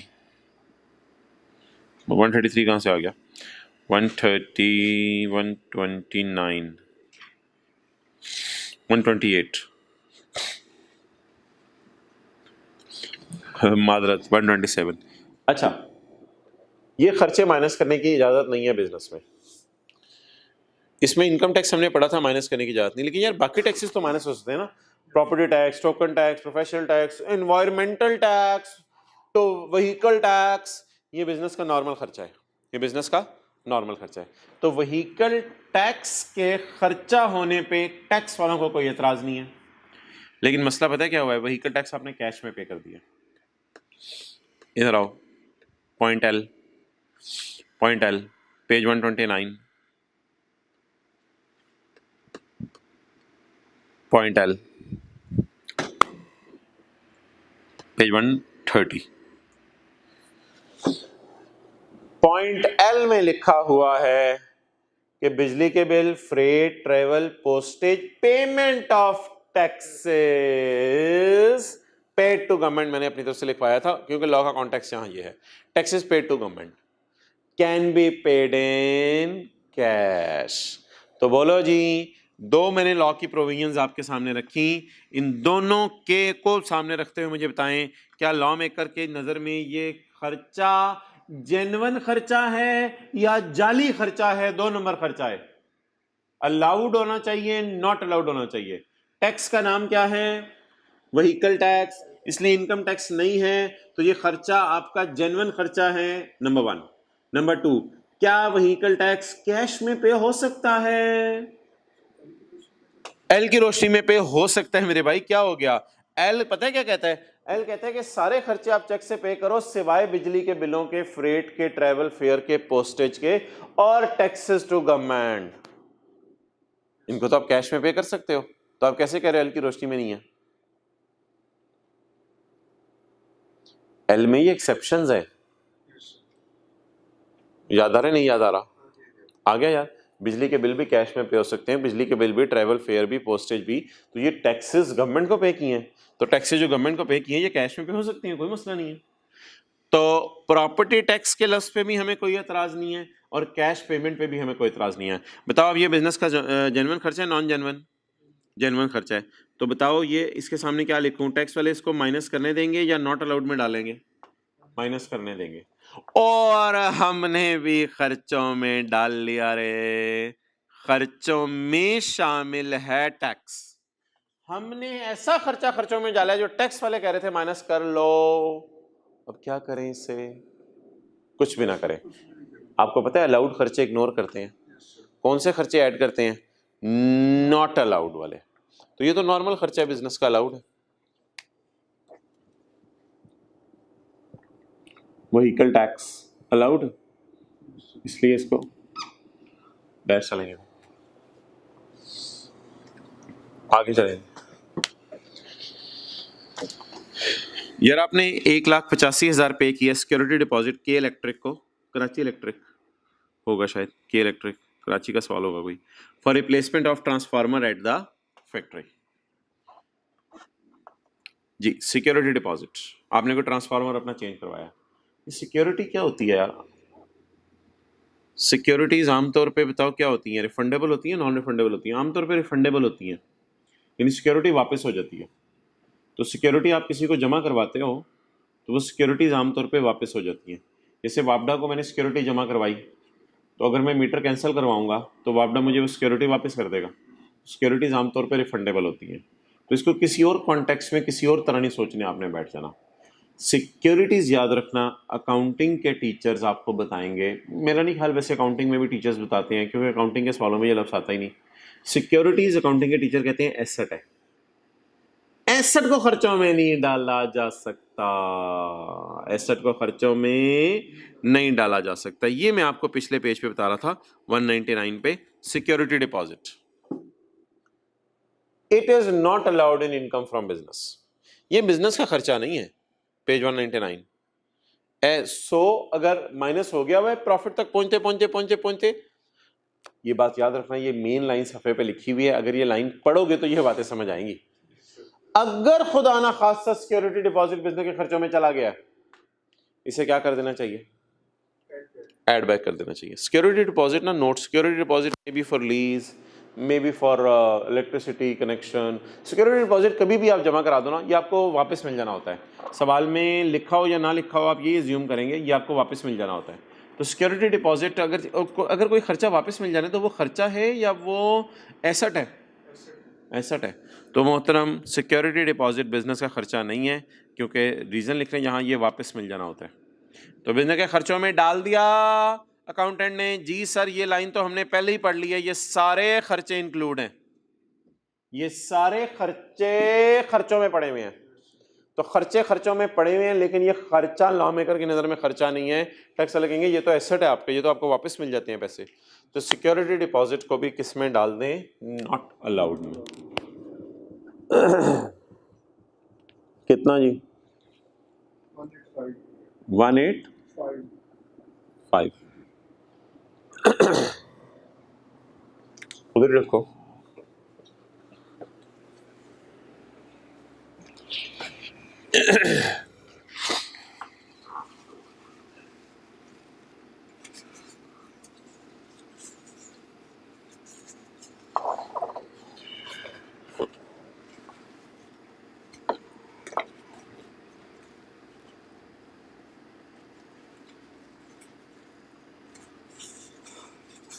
आ जाओ भाई इधर।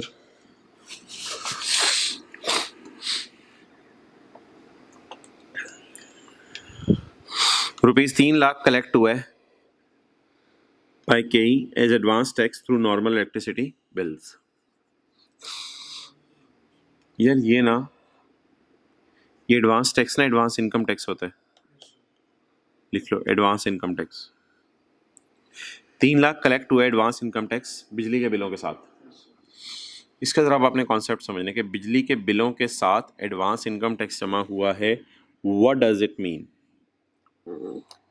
दुकानदार ना टैक्स जमा नहीं करवाते थे, दुकानदार टैक्स जमा नहीं करवाते थे, तो हुकूमत ने ना एक काम पकड़ा हुआ है।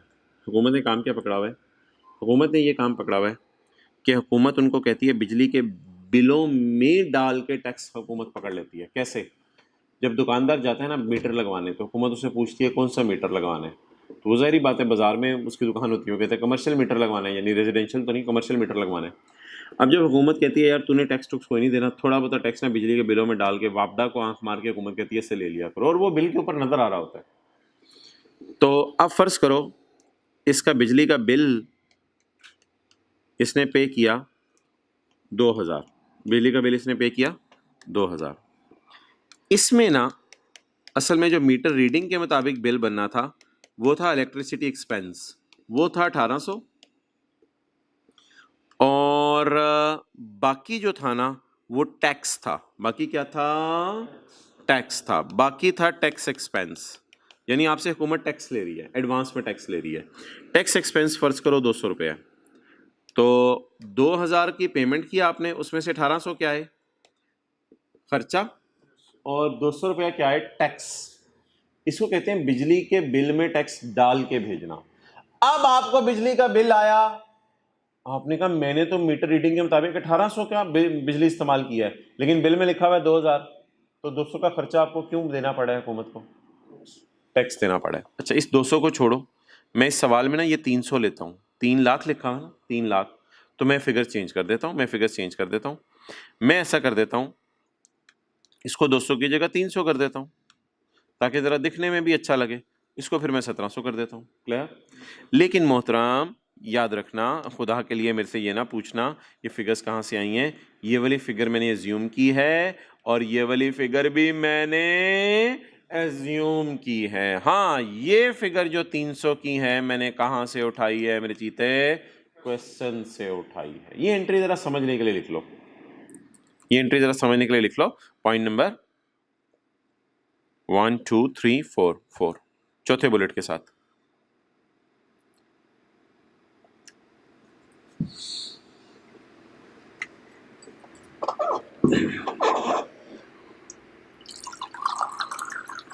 लिख ली एंट्री। इसमें 2 फिगर्स मैंने एज्यूम किए हैं समझाने के लिए।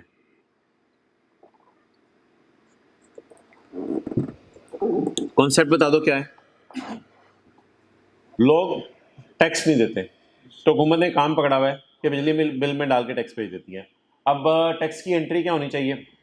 मिसाल के तौर पर इलेक्ट्रिसिटी एक्सपेंस डेबिट, जितना मीटर इस्तेमाल हुआ 1700 का, बाकी वो जो बिल में डल के 300 रुपये आया, या हमारे सवाल में 3 लाख है तो 3 लाख रुपये बिल में डल के आया, बाकी हमने जो 2000 टोटल हमें पे करना पड़ गया। टोटल किस वजह से पे करना पड़ा? क्योंकि इसमें थोड़ा सा क्या शामिल है?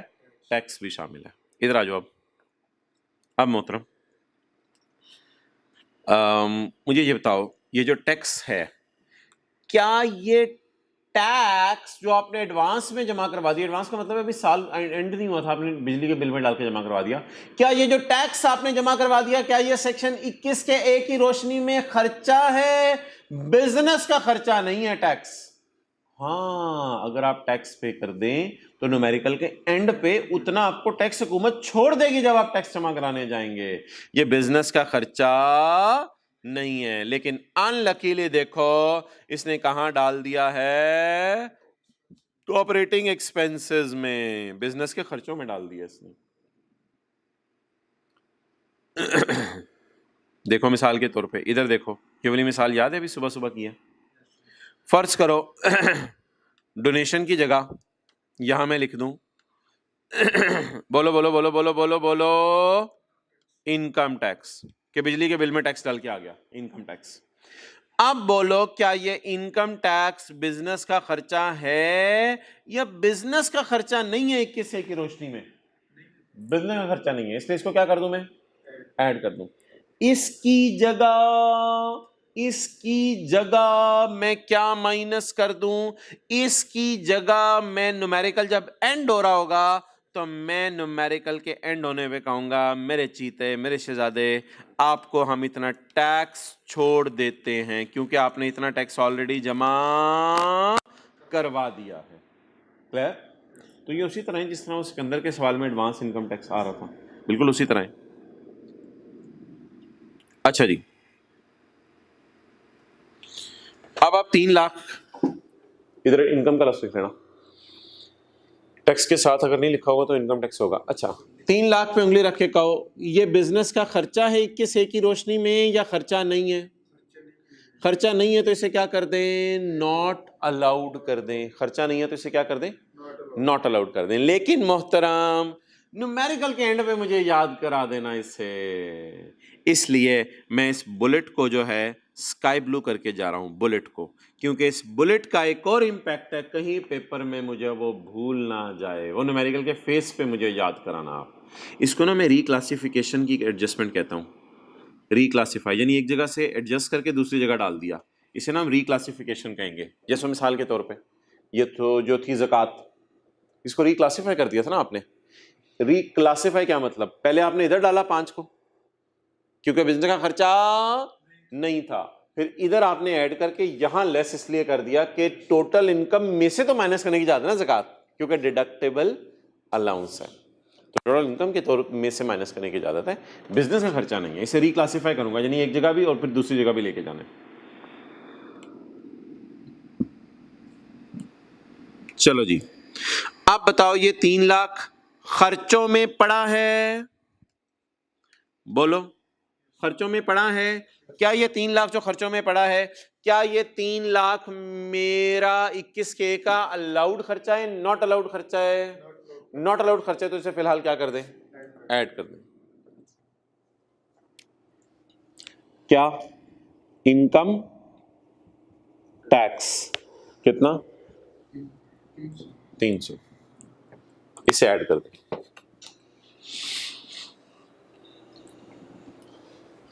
और यार एक ना ऐसे पेपर में नहीं लिखना होता, इसके साथ मैं रिक्लासीफाई के आर का लफ्ज लिख रहा हूं ताकि एंड पे ना मुझे याद आए कि इसको मैंने माइनस करना है। रिक्लासीफाई, रिक्लासीफाई का मतलब क्या है? इसको यहां भी लिख दो किसी और, जैसे ज़कात को मैंने किया था वो जो छोटे से सवाल में कराया था अभी सुबह। यार डोनेशन पकड़ो,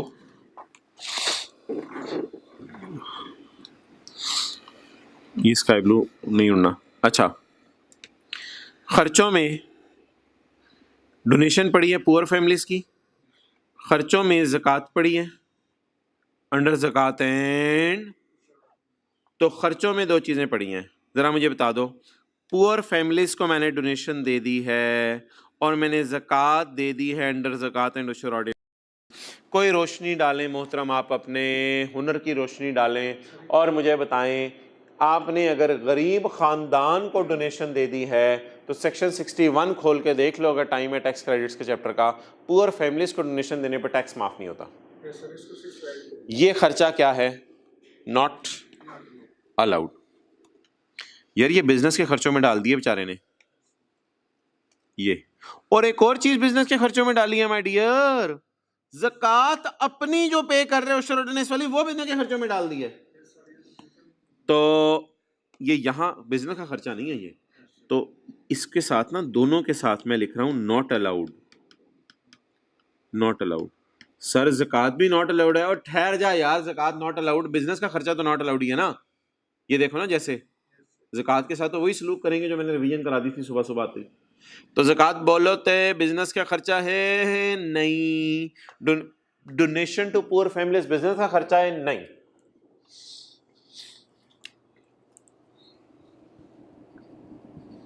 डोनेशन किनको? पुअर फैमिलीज को। और ज़कात बिजनेस के खर्चों तक पहुंचते हुए क्या हो, बिजनेस के सॉरी प्रॉफिट तक पहुंचते हुए दोनों चीजें क्या हो गई थी? माइनस। इन दोनों को क्या करना पड़ेगा? ऐड। 64 को अगर आपको बुरा ना लगे मैं 64 को 65 लिख दूं, क्योंकि 64.6 है। और 1401 को 1401 ही लिख दूं। तो 65 और 1401 1401 क्लियर यार। लेकिन कोई लफ्ज लिखवा दो मुझे ब्लू मार्कर से, कोई लफ्ज लिखवा दो मुझे। क्या मैं जब न्यूमेरिकल का फेस आए तो इसका टैक्स माफ कर दूं डोनेशन का? भाई डोनेशन का टैक्स तो मैं जरूर माफ कर देता, लेकिन सेक्शन 61 कहते हैं पुअर फैमिलीज का डोनेशन का टैक्स माफ नहीं होगा। क्लियर? अच्छा, अगली बात, ज़कात के बारे में कोई चीज बता दो। ज़कात जब मैं न्यूमेरिकल का फेस आऊंगा तो माइनस करनी पड़ेगी कहीं, तो इसको जरा मैं याद रख लूं, इसको भी रिक्लासिफाई करना है। रिक्लासिफिकेशन सुबह सुबह मैंने आपको समझाई है छोटे से न्यूमेरिकल में, छोटा सा जो न्यूमेरिकल अभी दिखाया था।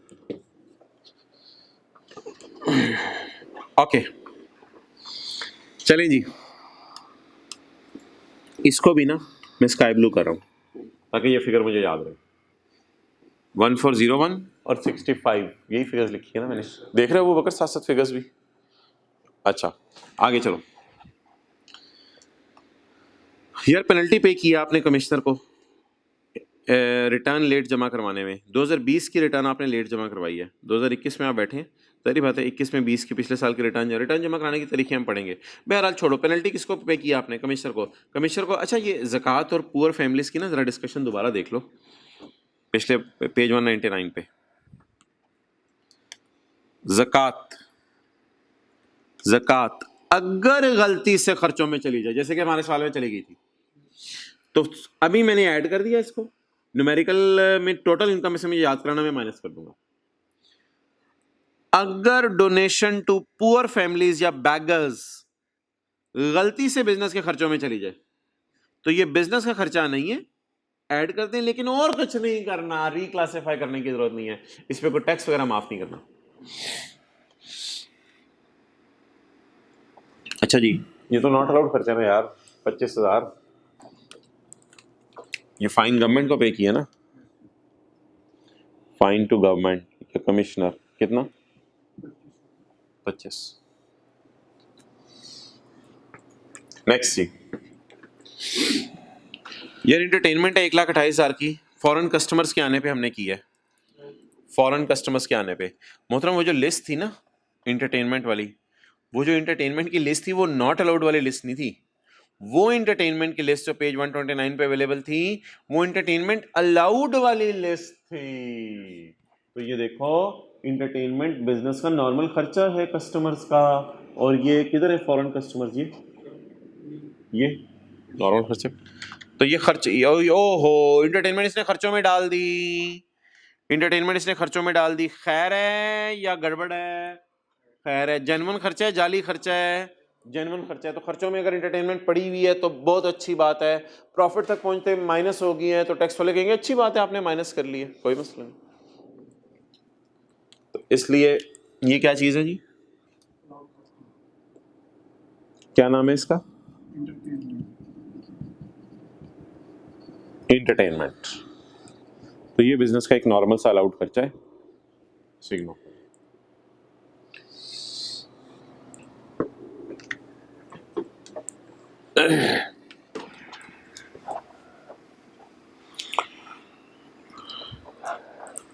Done done.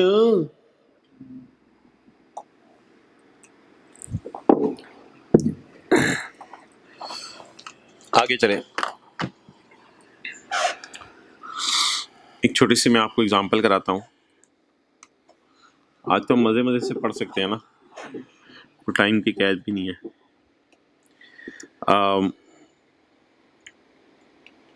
ये क्वेश्चन है यार,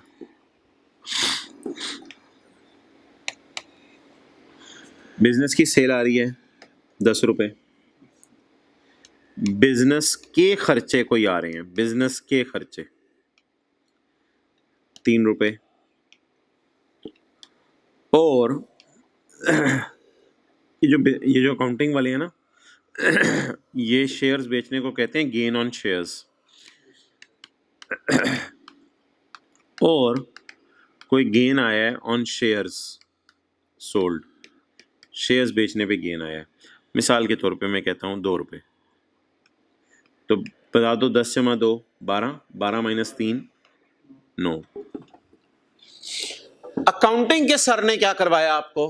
अकाउंटिंग के सर ने कहा यार हमारा कारोबार है सेल ऑफ टॉयज का, तो 10 रुपए टॉयज बेच के आए हैं, 3 रुपए के हमारे मुलाजमीन की तनख्वाहें वगैरह है, और मैंने वो कुछ शेयर खरीद के बेचे थे, उसका गेन भी उन्होंने डाल दिया इधर। Gain consideration minus cost, gain आया 2 रुपए। टोटल प्रॉफिट बिजनेस का कितना है बोलो? 9। कैलकुलेटर पे कैलकुलेट भी करते जाओ, कई दफा सामने वाली फिगर्स भी गड़बड़ हो जाती हैं। 10 जमा 2 माइनस 3 किया, ओके सॉरी यार।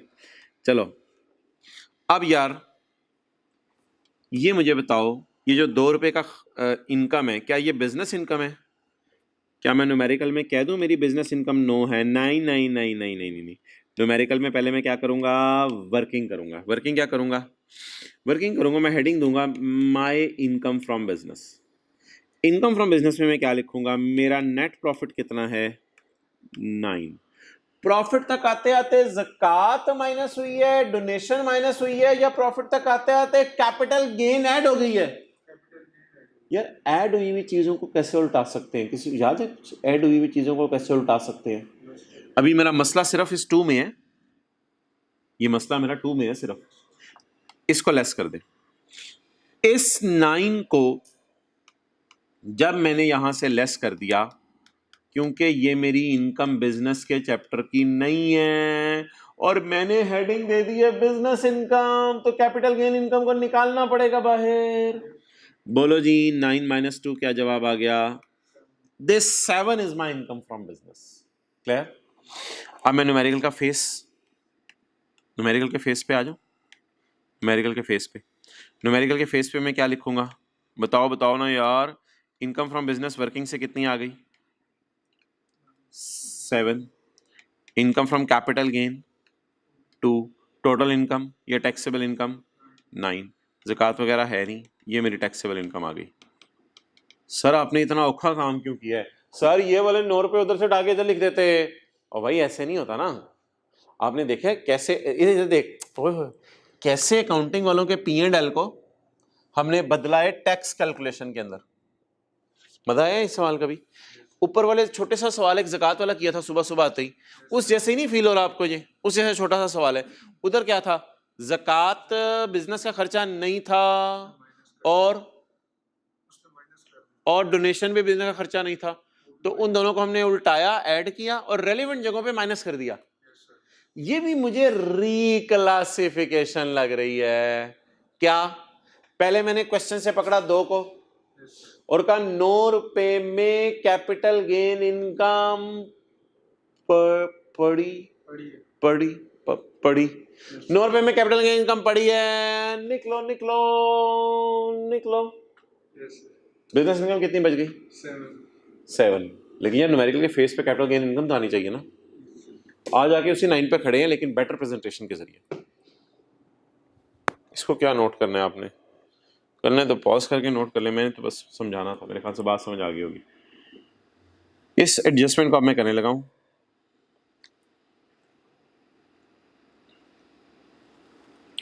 यार अदर इनकम में क्या पड़ी है? कैपिटल गेन इनकम कितने की?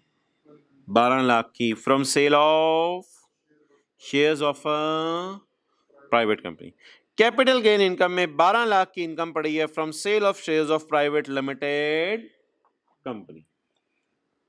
कैपिटल गेन इनकम में 12 लाख की इनकम पड़ी है from sale of shares of private limited company.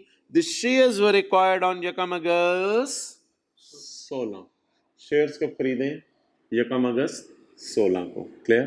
इस बात को भी छोड़ो, इस बात को भी छोड़ दो। अदर इनकम में अकाउंटिंग के सर ने कितना डलवाया? अदर इनकम में अकाउंटिंग के सर ने कितना डलवाया? 1200। क्लियर? अदर इनकम में अकाउंटिंग के सर ने कितना डलवाया? 1200 डलवाया। डन। तो 5000 में अकाउंटिंग के सर ने 1200 डाल दिए कैपिटल गेन इनकम। बोलो इनकम्स प्रॉफिट्स तक पहुंचते हुए क्या हो चुकी होती हैं? ऐड। इस 1200 को फिलहाल मैं निकाल देता हूं, ये जो अगली लाइन है मैं बाद में पढ़ूंगा, आप लोगों के जहन में कुछ और बात आ रही होगी, थोड़ा सा सब्र कर लें। अच्छा, इस 1200 को मैं निकाल दूंगा। यार देखो ना यार, ये 2 रुपए भी तो निकाले हैं यार, इतनी आसान सी मिसाल आपको कराइए, पीछे रह क्या गया है। इस 1200 को मैं निकालने लगा हूं, माइनस करने लगा हूं, तो इस 2 रुपए को तो मैंने बाहर निकाला है, माइनस क्यों कर दो, क्योंकि ये कौन सी इनकम है, इनकम कैपिटल गेन है। तो इसको ऊपर हेडिंग में क्या दे चुका हूं,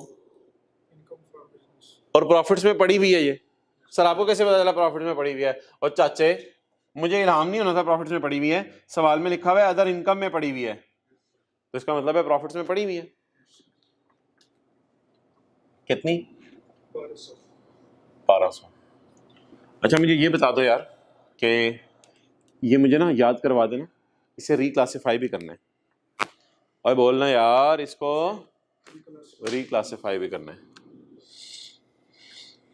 क्या?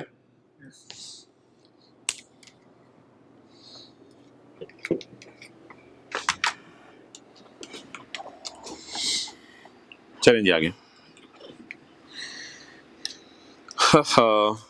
ये बात मैंने भी काट दी है।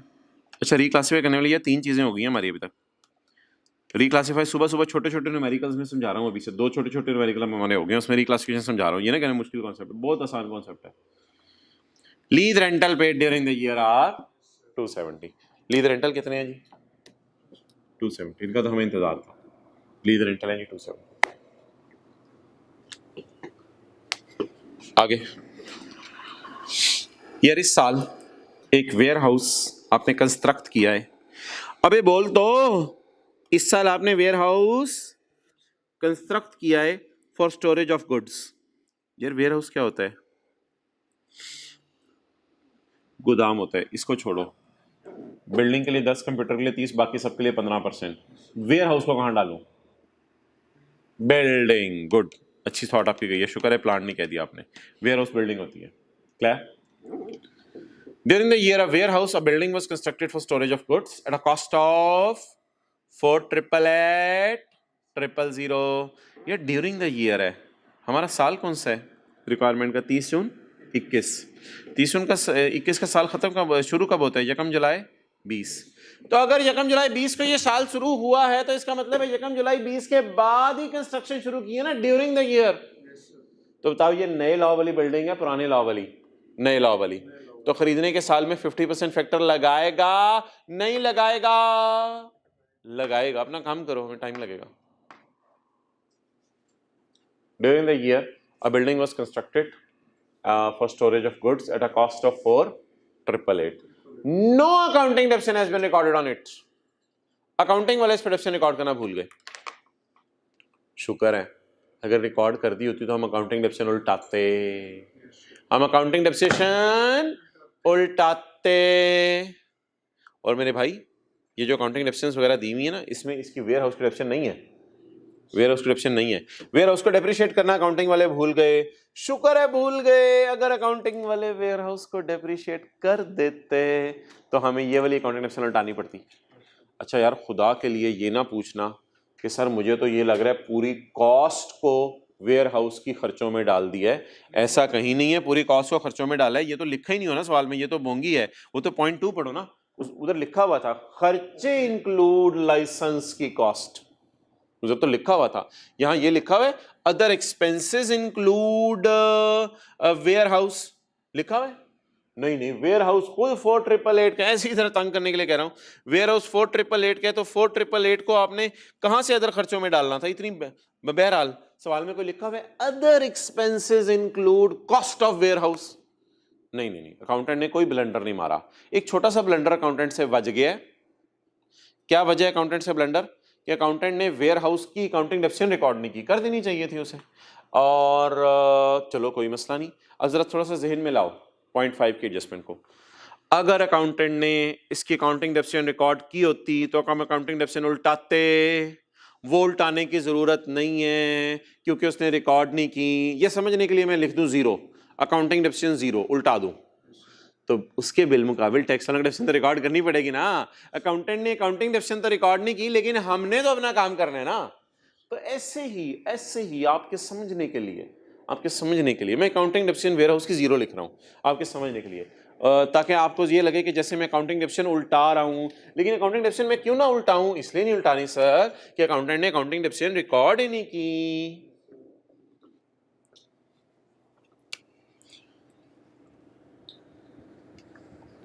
तो अकाउंटिंग डेप्रिसिएशन वेयर हाउस की अगर होती तो मैं उल्टाता, लेकिन अकाउंटेंट रिकॉर्ड करना भूल गया, इसलिए उल्टाने की जरूरत नहीं है।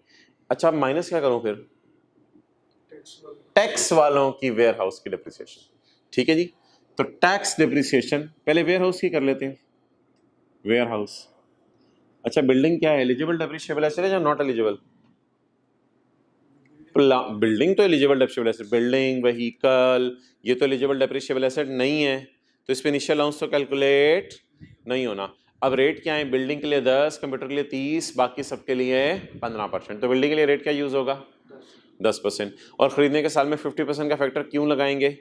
क्योंकि 30 जून 21 का साल है, तो हमारे साल बिल्डिंग कंस्ट्रक्ट हुई है, इसका मतलब है हमारे साल का मतलब है 1 जुलाई 20 के बाद। तो बोलो नए साल वाली, सॉरी नए लॉ वाली, पुराने लॉ वाली? नए लॉ वाली। तो पकड़ें जी 4888 को, और 4888 को पकड़ के रेट लगाएं।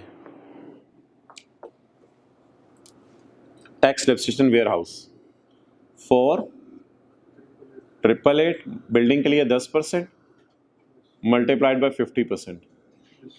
भाई जरा कैलकुलेशन चेक कर देना। 244 ये वाली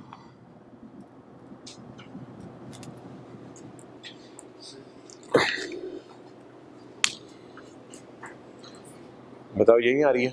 4888 इंटू 10% इंटू 50%।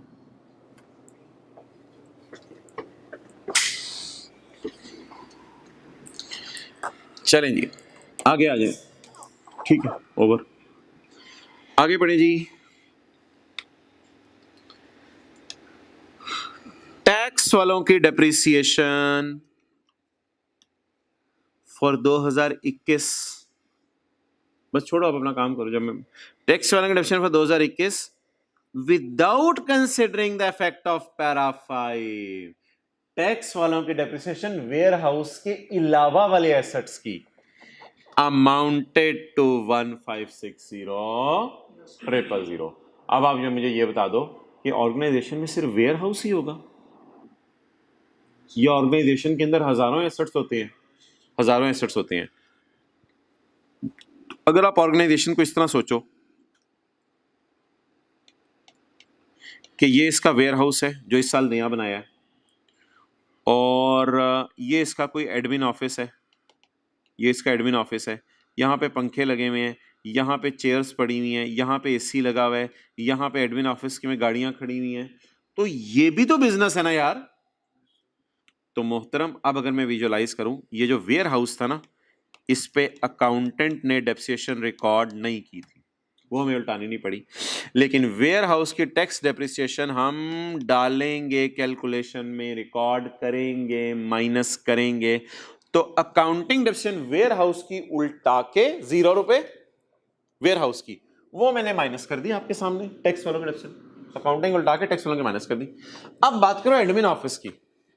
एडमिन ऑफिस की अकाउंटिंग, एडमिन ऑफिस की मिसाल दे रहा हूं मैं, मेरा कहने का मतलब ये है कि वेयर हाउस के अलावा भी तो बिजनेस में हजारों एसेट्स होंगे, तो बाकी एसेट्स जो बिजनेस के हैं उनकी अकाउंटिंग डेप्रिसिएशन मैं उल्टाऊंगा और उल्टा के टैक्स डेप्रिसिएशन डालूंगा, यानी मैं रिकॉर्ड करूंगा। तो वेयर हाउस की बात अलग है, बाकी एसेट्स की बात अलग है। अब इधर आओ, वेयर हाउस की अकाउंटिंग डेप्रिसिएशन उल्टा के टैक्स डेप्रिसिएशन माइनस कर दी, हाँ अकाउंटिंग डेप्रिसिएशन रिकॉर्ड नहीं की हुई थी, और बाकी एसेट्स की अकाउंटिंग डेप्रिसिएशन उल्टा के, बाकी भी तो बिजनेस में एसेट्स होंगे, बाकी एसेट्स की अकाउंटिंग डेप्रिसिएशन उल्टा के टैक्स डेप्रिसिएशन में रिकॉर्ड करने लगा हूं आप। और ये जो टैक्स डेप्रिसिएशन इसने दी हुई है ना, इसमें वेयर हाउस वाली डेप्रिसिएशन शामिल नहीं है, वो क्योंकि हमने मैच जिगर अलग से निकाल ली है ना।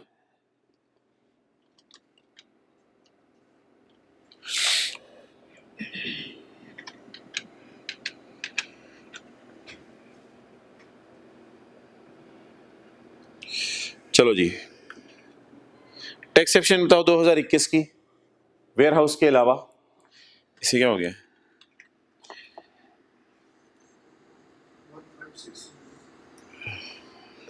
156 जी टैक्स एक्सेप्शन बताएं 2021 की वेयर हाउस के अलावा।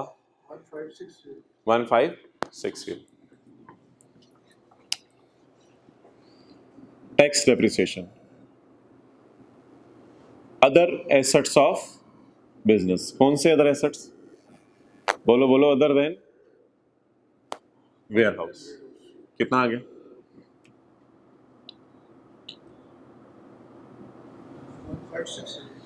1560।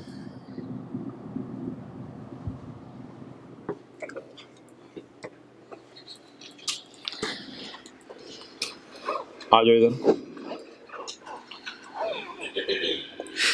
यार ये क्या आ रहा है? एक और इनकम टैक्स हमने पे किया है, एडवांस इनकम टैक्स। एक और टैक्स हमने पे किया है, एडवांस इनकम टैक्स। ये पता है क्या होता है असल में? वो जो था ना उसकी मैंने लॉजिक ये दी थी कि बिजली के बिलों के साथ ना हुकूमत कहती है कोई टैक्स जमा करा दो, तो हम फिर बिजली के बिलों के साथ ना टैक्स जमा करा देते हैं। लेकिन कभी कभी ना ऐसा भी होता है कि हुकूमत के बंदे आते हैं और हुकूमत के बंदे आके कहते हैं यार वो बिजली के बिलों के साथ तो तुमने 3 लाख जमा करा दिया था, इमरान थोड़ा अभी साल अभी ख़त्म नहीं हुआ, शुरू में अभी ज़रा जमा करा दो, थोड़ा और जमा करा दो। तो आप क्या करते हैं? आप थोड़ा और हुकूमत के रिक्वेस्ट पे जमा करवा देते हैं, एडवांस में जमा करवा देते हैं 480 का। लेकिन मोहतरम ये एडवांस में जो आपने टैक्स जमा कराया ना 480 का, इसकी ट्रीटमेंट मैं सिकंदर वाले सवाल जैसे नहीं करूँगा। सिकंदर वाले सवाल में ना जो एडवांस इनकम टैक्स था वो खर्चों में पड़ा था। सिकंदर वाले सवाल में एडवांस इनकम टैक्स खर्चों में पड़ा था। एग्रीड और नॉट? एग्रीड और नॉट? एग्रीड। सिकंदर वाले सवाल में एडवांस इनकम टैक्स खर्चों में पड़ा था, लेकिन हमारा जो सवाल है आज का उसमें एडवांस इनकम टैक्स जो ये वाला मैं आपको पढ़ाने लगा हूं ना, ये खर्चों में नहीं पड़ा हुआ। देखो क्या लिखा हुआ है। हाँ ये वाला जो टैक्स है ना, ये वाला टैक्स ये तो खर्चों में पड़ा हुआ है, लेकिन जो ये वाला टैक्स है ना, कौन सा वाला? ये लास्ट वाला। ये जो लास्ट वाला टैक्स है ना, इसके साथ लिखा हुआ एक्सपेंसेस इंक्लूड टैक्स, तो ये खर्चों में नहीं पड़ा हुआ। अब बोलो खर्चों में नहीं पड़ा हुआ तो इसको उल्टाएं प्रॉफिट में से, या उल्टाने की जरूरत नहीं है। लेकिन एक बात मुझे याद करा दो, इसको एंड पे ना माइनस करना है, क्योंकि इतना टैक्स ऑलरेडी आपका हुकूमत के पास पहुंच चुका है। इसको एंड पे माइनस करना है। और ये एंड पे माइनस करना कहाँ लिखा हुआ है? ये एंड पे माइनस करना ना लिखा हुआ है किधर है? समरीज का चैप्टर। ये देखो पेज नंबर 431 पे देखो, advance tax income tax, advance tax on income from business. Income from business पे अगर आपको एडवांस पे टैक्स जमा करा दें तो न्यूमेरिकल के एज सबसे एंड पे जाके आपने इसको माइनस करना होता है। डन।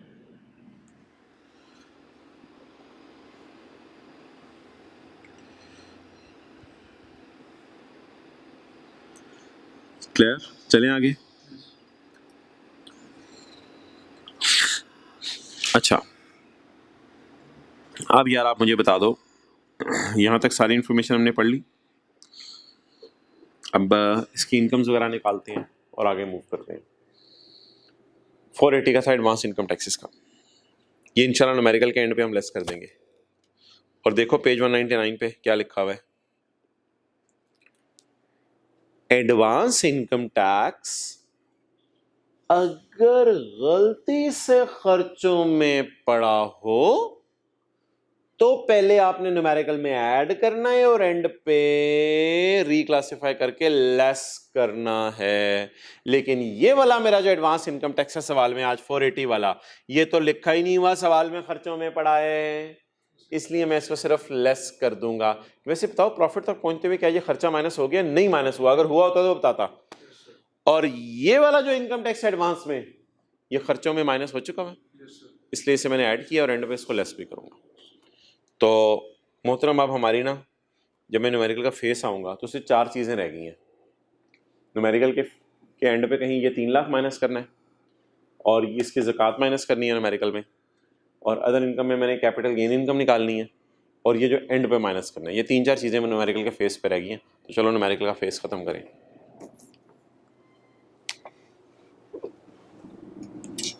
मिस्टर कतील, यार ये ज़रा ना टोटल्स करवा दें, आप लोग ज़रा टोटल चेक कर दें, टोटल में कोई एरर ना हो।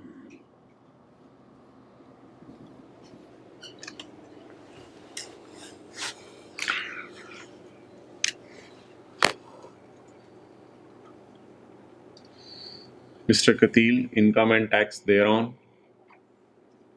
Tax year 2021. Income from business. हाँ जी, क्या जवाब आ रहा है? बताओ बताओ। हाँ टोटल, हाँ हाँ, नहीं नहीं नहीं, यहाँ तक।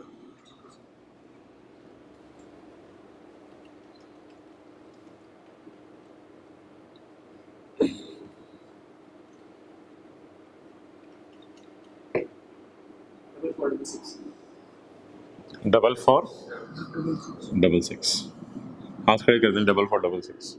ओके, अच्छा 1 मिनट और दे दें मुझे ज़रा, पूरे न्यूमेरिकल्स की ना फिगर्स एक दफ़ा मैं चेक कर लूँ, वो ज़रा मुझे चेक करा दें, कोई ऊपर एरर ना हो। जी, कतील का प्रॉफिट कितने हैं जी? 2809।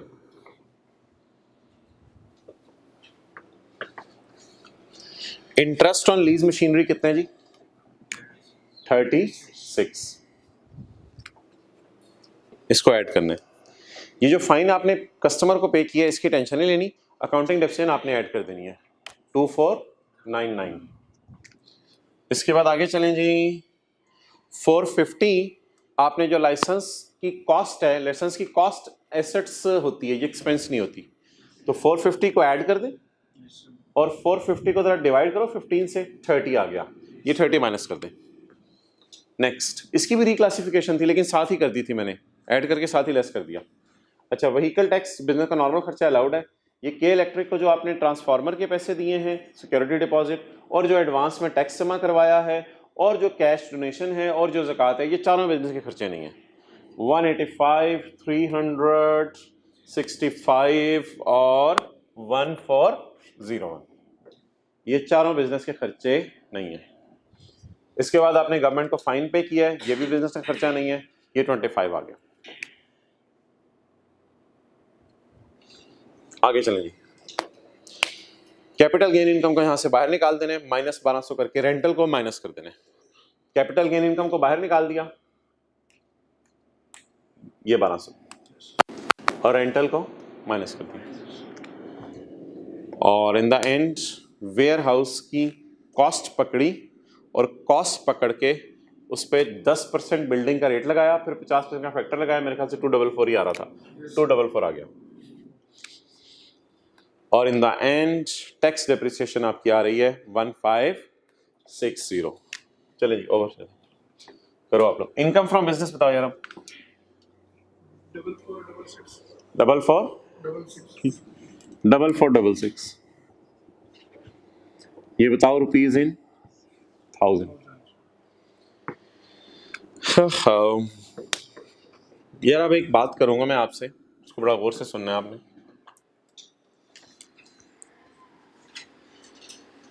कि यार ये जो कैपिटल गेन इनकम है, अकाउंटिंग के टीचर सोचते होंगे शेयर 1 साल के अंदर बेचे हैं, 1 साल के बाद बेचे हैं तो ऐसा कर लो। अकाउंटिंग के टीचर तो सीधा सीधा 1200 गेन निकालते होंगे, कंसिडरेशन माइनस कॉस्ट। लेकिन जब आप रिक्लासिफाई करोगे ना कैपिटल गेन इनकम को, तो याद रखना, देख लेना खरीदने और बेचने के दरमियान कितना अरसा है। बोलो खरीदे कब? यकम अगस्त 16 को, बेचे कब? हमारे साल, तो 16, 17, 18, 19, 20, ये तो 1 साल से कितना ज्यादा है? तो बताएं हाँ, कितना ज्यादा है? हाँ, तो वो 4 बिल्डिंग नहीं है, 4 साल से ज्यादा है। उस तरह ना सोचिए, प्राइवेट कंपनी के शेयर्स हैं, प्राइवेट कंपनी के शेयर्स, ज्वेलरी, मैन्यूस्क्रिप्ट, अगर 1 साल से ज्यादा रख के बेचें तो गेन को 75% से मल्टीप्लाई करेंगे। क्लियर? अच्छा, एक बात याद रखना, इनकम से निकालना कितना होता है? इनकम से उतना निकालना होता है जितना उसमें पड़ा हो। इनकम में पड़ा ही कितना था? 1200। तो जो बिजनेस इनकम जब मैं निकाल रहा था तो माइनस कितना किया? 1200। 1200 माइनस कर लिया। अब डालना कितना है वो डिपेंड करेगा हमारा होल्डिंग पीरियड कितना है। ठीक है जी। अब देखो इधर माइनस कर दिया मैंने 1200, क्या माइनस कर दिया कैपिटल गेन इनकम। इधर ऐड भी 1200 कर दो, नहीं थोड़ी सी अकल लगा लो, थोड़ी सी अकल लगा लो, ऐड 1200 ना करूं, income from capital gain. Accounting वाले टीचर ने तो पूरा ही गेन निकाला होगा, 3/4 श्योर उनको नहीं आता।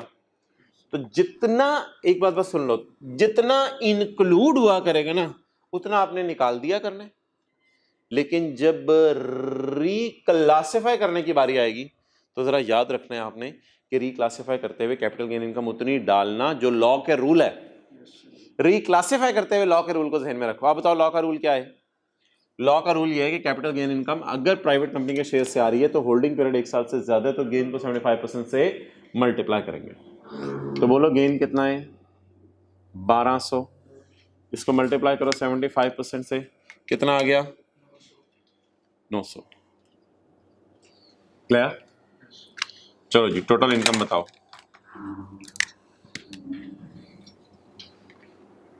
Total income 5366। अच्छा जी, रिक्लासिफिकेशन जरा देखते रहो कौन कौन सी हैं। ये स्काई ब्लू मिटा रहा हूं मैं, देखना इधर व्हाइट बोर्ड पे देखना, ये स्काई ब्लू मिटा रहा हूं मैं। ज़कात वाला स्काई ब्लू भी मिटा रहा हूं, 1401। ज़कात सुबह छोटा सा न्यूमेरिकल किया था ज़कात वाला, उस तरह बिजनेस का खर्चा नहीं थी ज़कात, फिलहाल ऐड कर दी थी, फिलहाल ऐड कर दी थी, लेकिन इसको फिर रिक्लासिफाई करके माइनस कर देंगे, लेस ज़कात। जी मोहतरम, ज़कात कितनी? 25 नहीं 1401 है, 1401। चलो जी ज़कात माइनस करके बता दो टैक्सेबल इनकम। 3965। क्लियर? अब जी मैंने इसका क्या निकालना है बोले तो टैक्स। अच्छा यार एक सवाल में मैं चेंज करा रहा हूं, असल में ना स्मॉल एंड मीडियम एंटरप्राइज के कॉन्टेक्स्ट में आईकैप से मेरी ज़रा डिस्कशन चल रही है थोड़ी सी कि ये न्यूमेरिकली आप लोगों के लेवल पे टेस्ट होगा या नहीं होगा, इसलिए ना फ़िलहाल मैन्युफैक्चरिंग को काट के ना ट्रेडिंग कर रहा हूँ।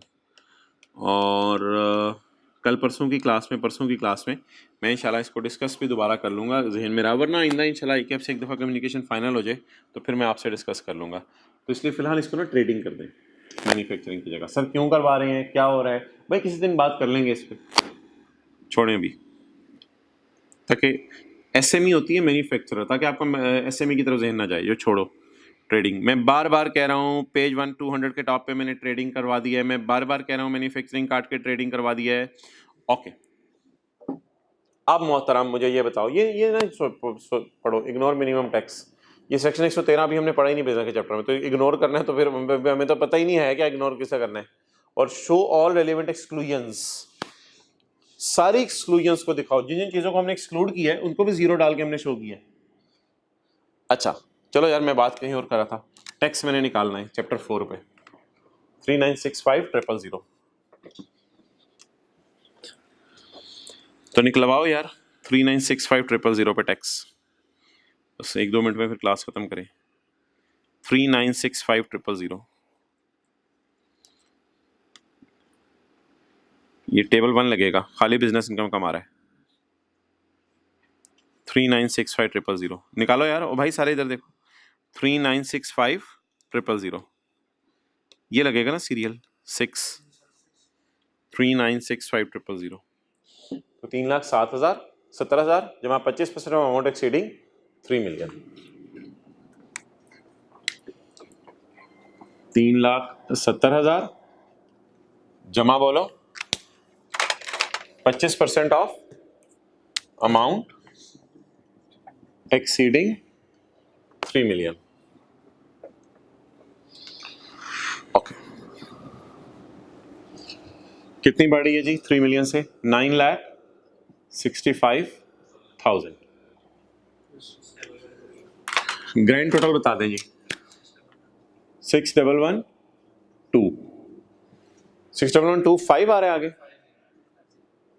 250 नहीं 6,112 तो नहीं ना यार 6,11250 आ रहे हैं ना, लेकिन आखिर से मैं 250 उड़ाऊंगा क्योंकि मैं रुपीज इन 1000 में कर रहा हूं, तो 611 रह जाएगा 611।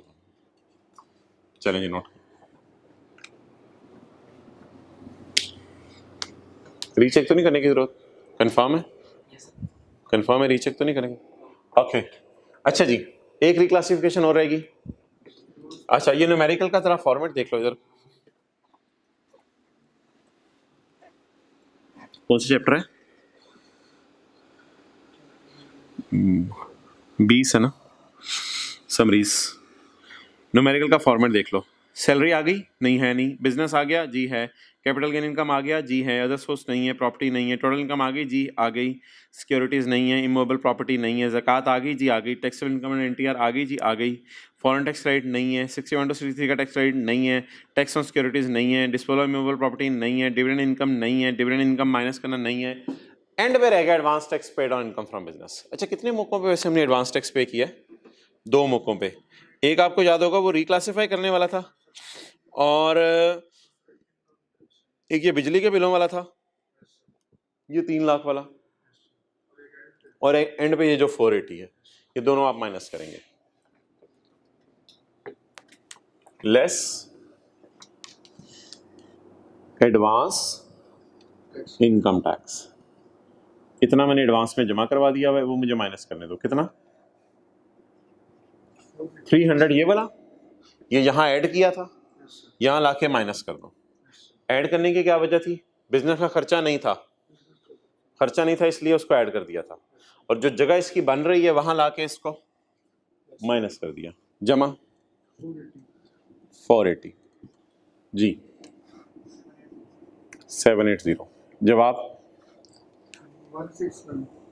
169। रिफंडेबल फ्रॉम गवर्नमेंट, नहीं लॉस नाम नहीं इसका होता, रिफंडेबल फ्रॉम गवर्नमेंट।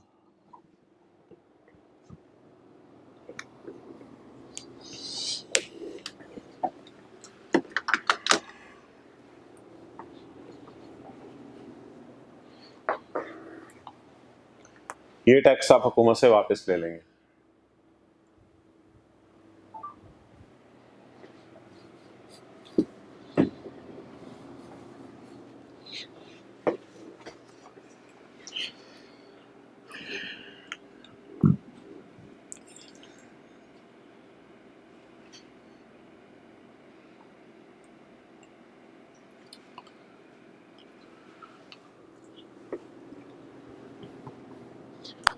ठीक है जी, और क्लास ओवर करें। अस्सलाम वालेकुम।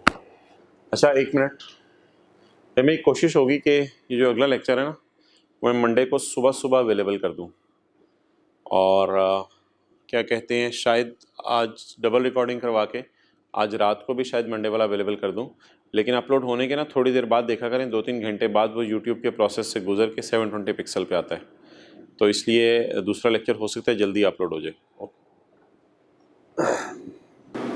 भाई ये बातें मैं फ़िज़िकल वालों के लिए कर रहा था, ऑनलाइन का तो अपना सिस्टम चल रहा है।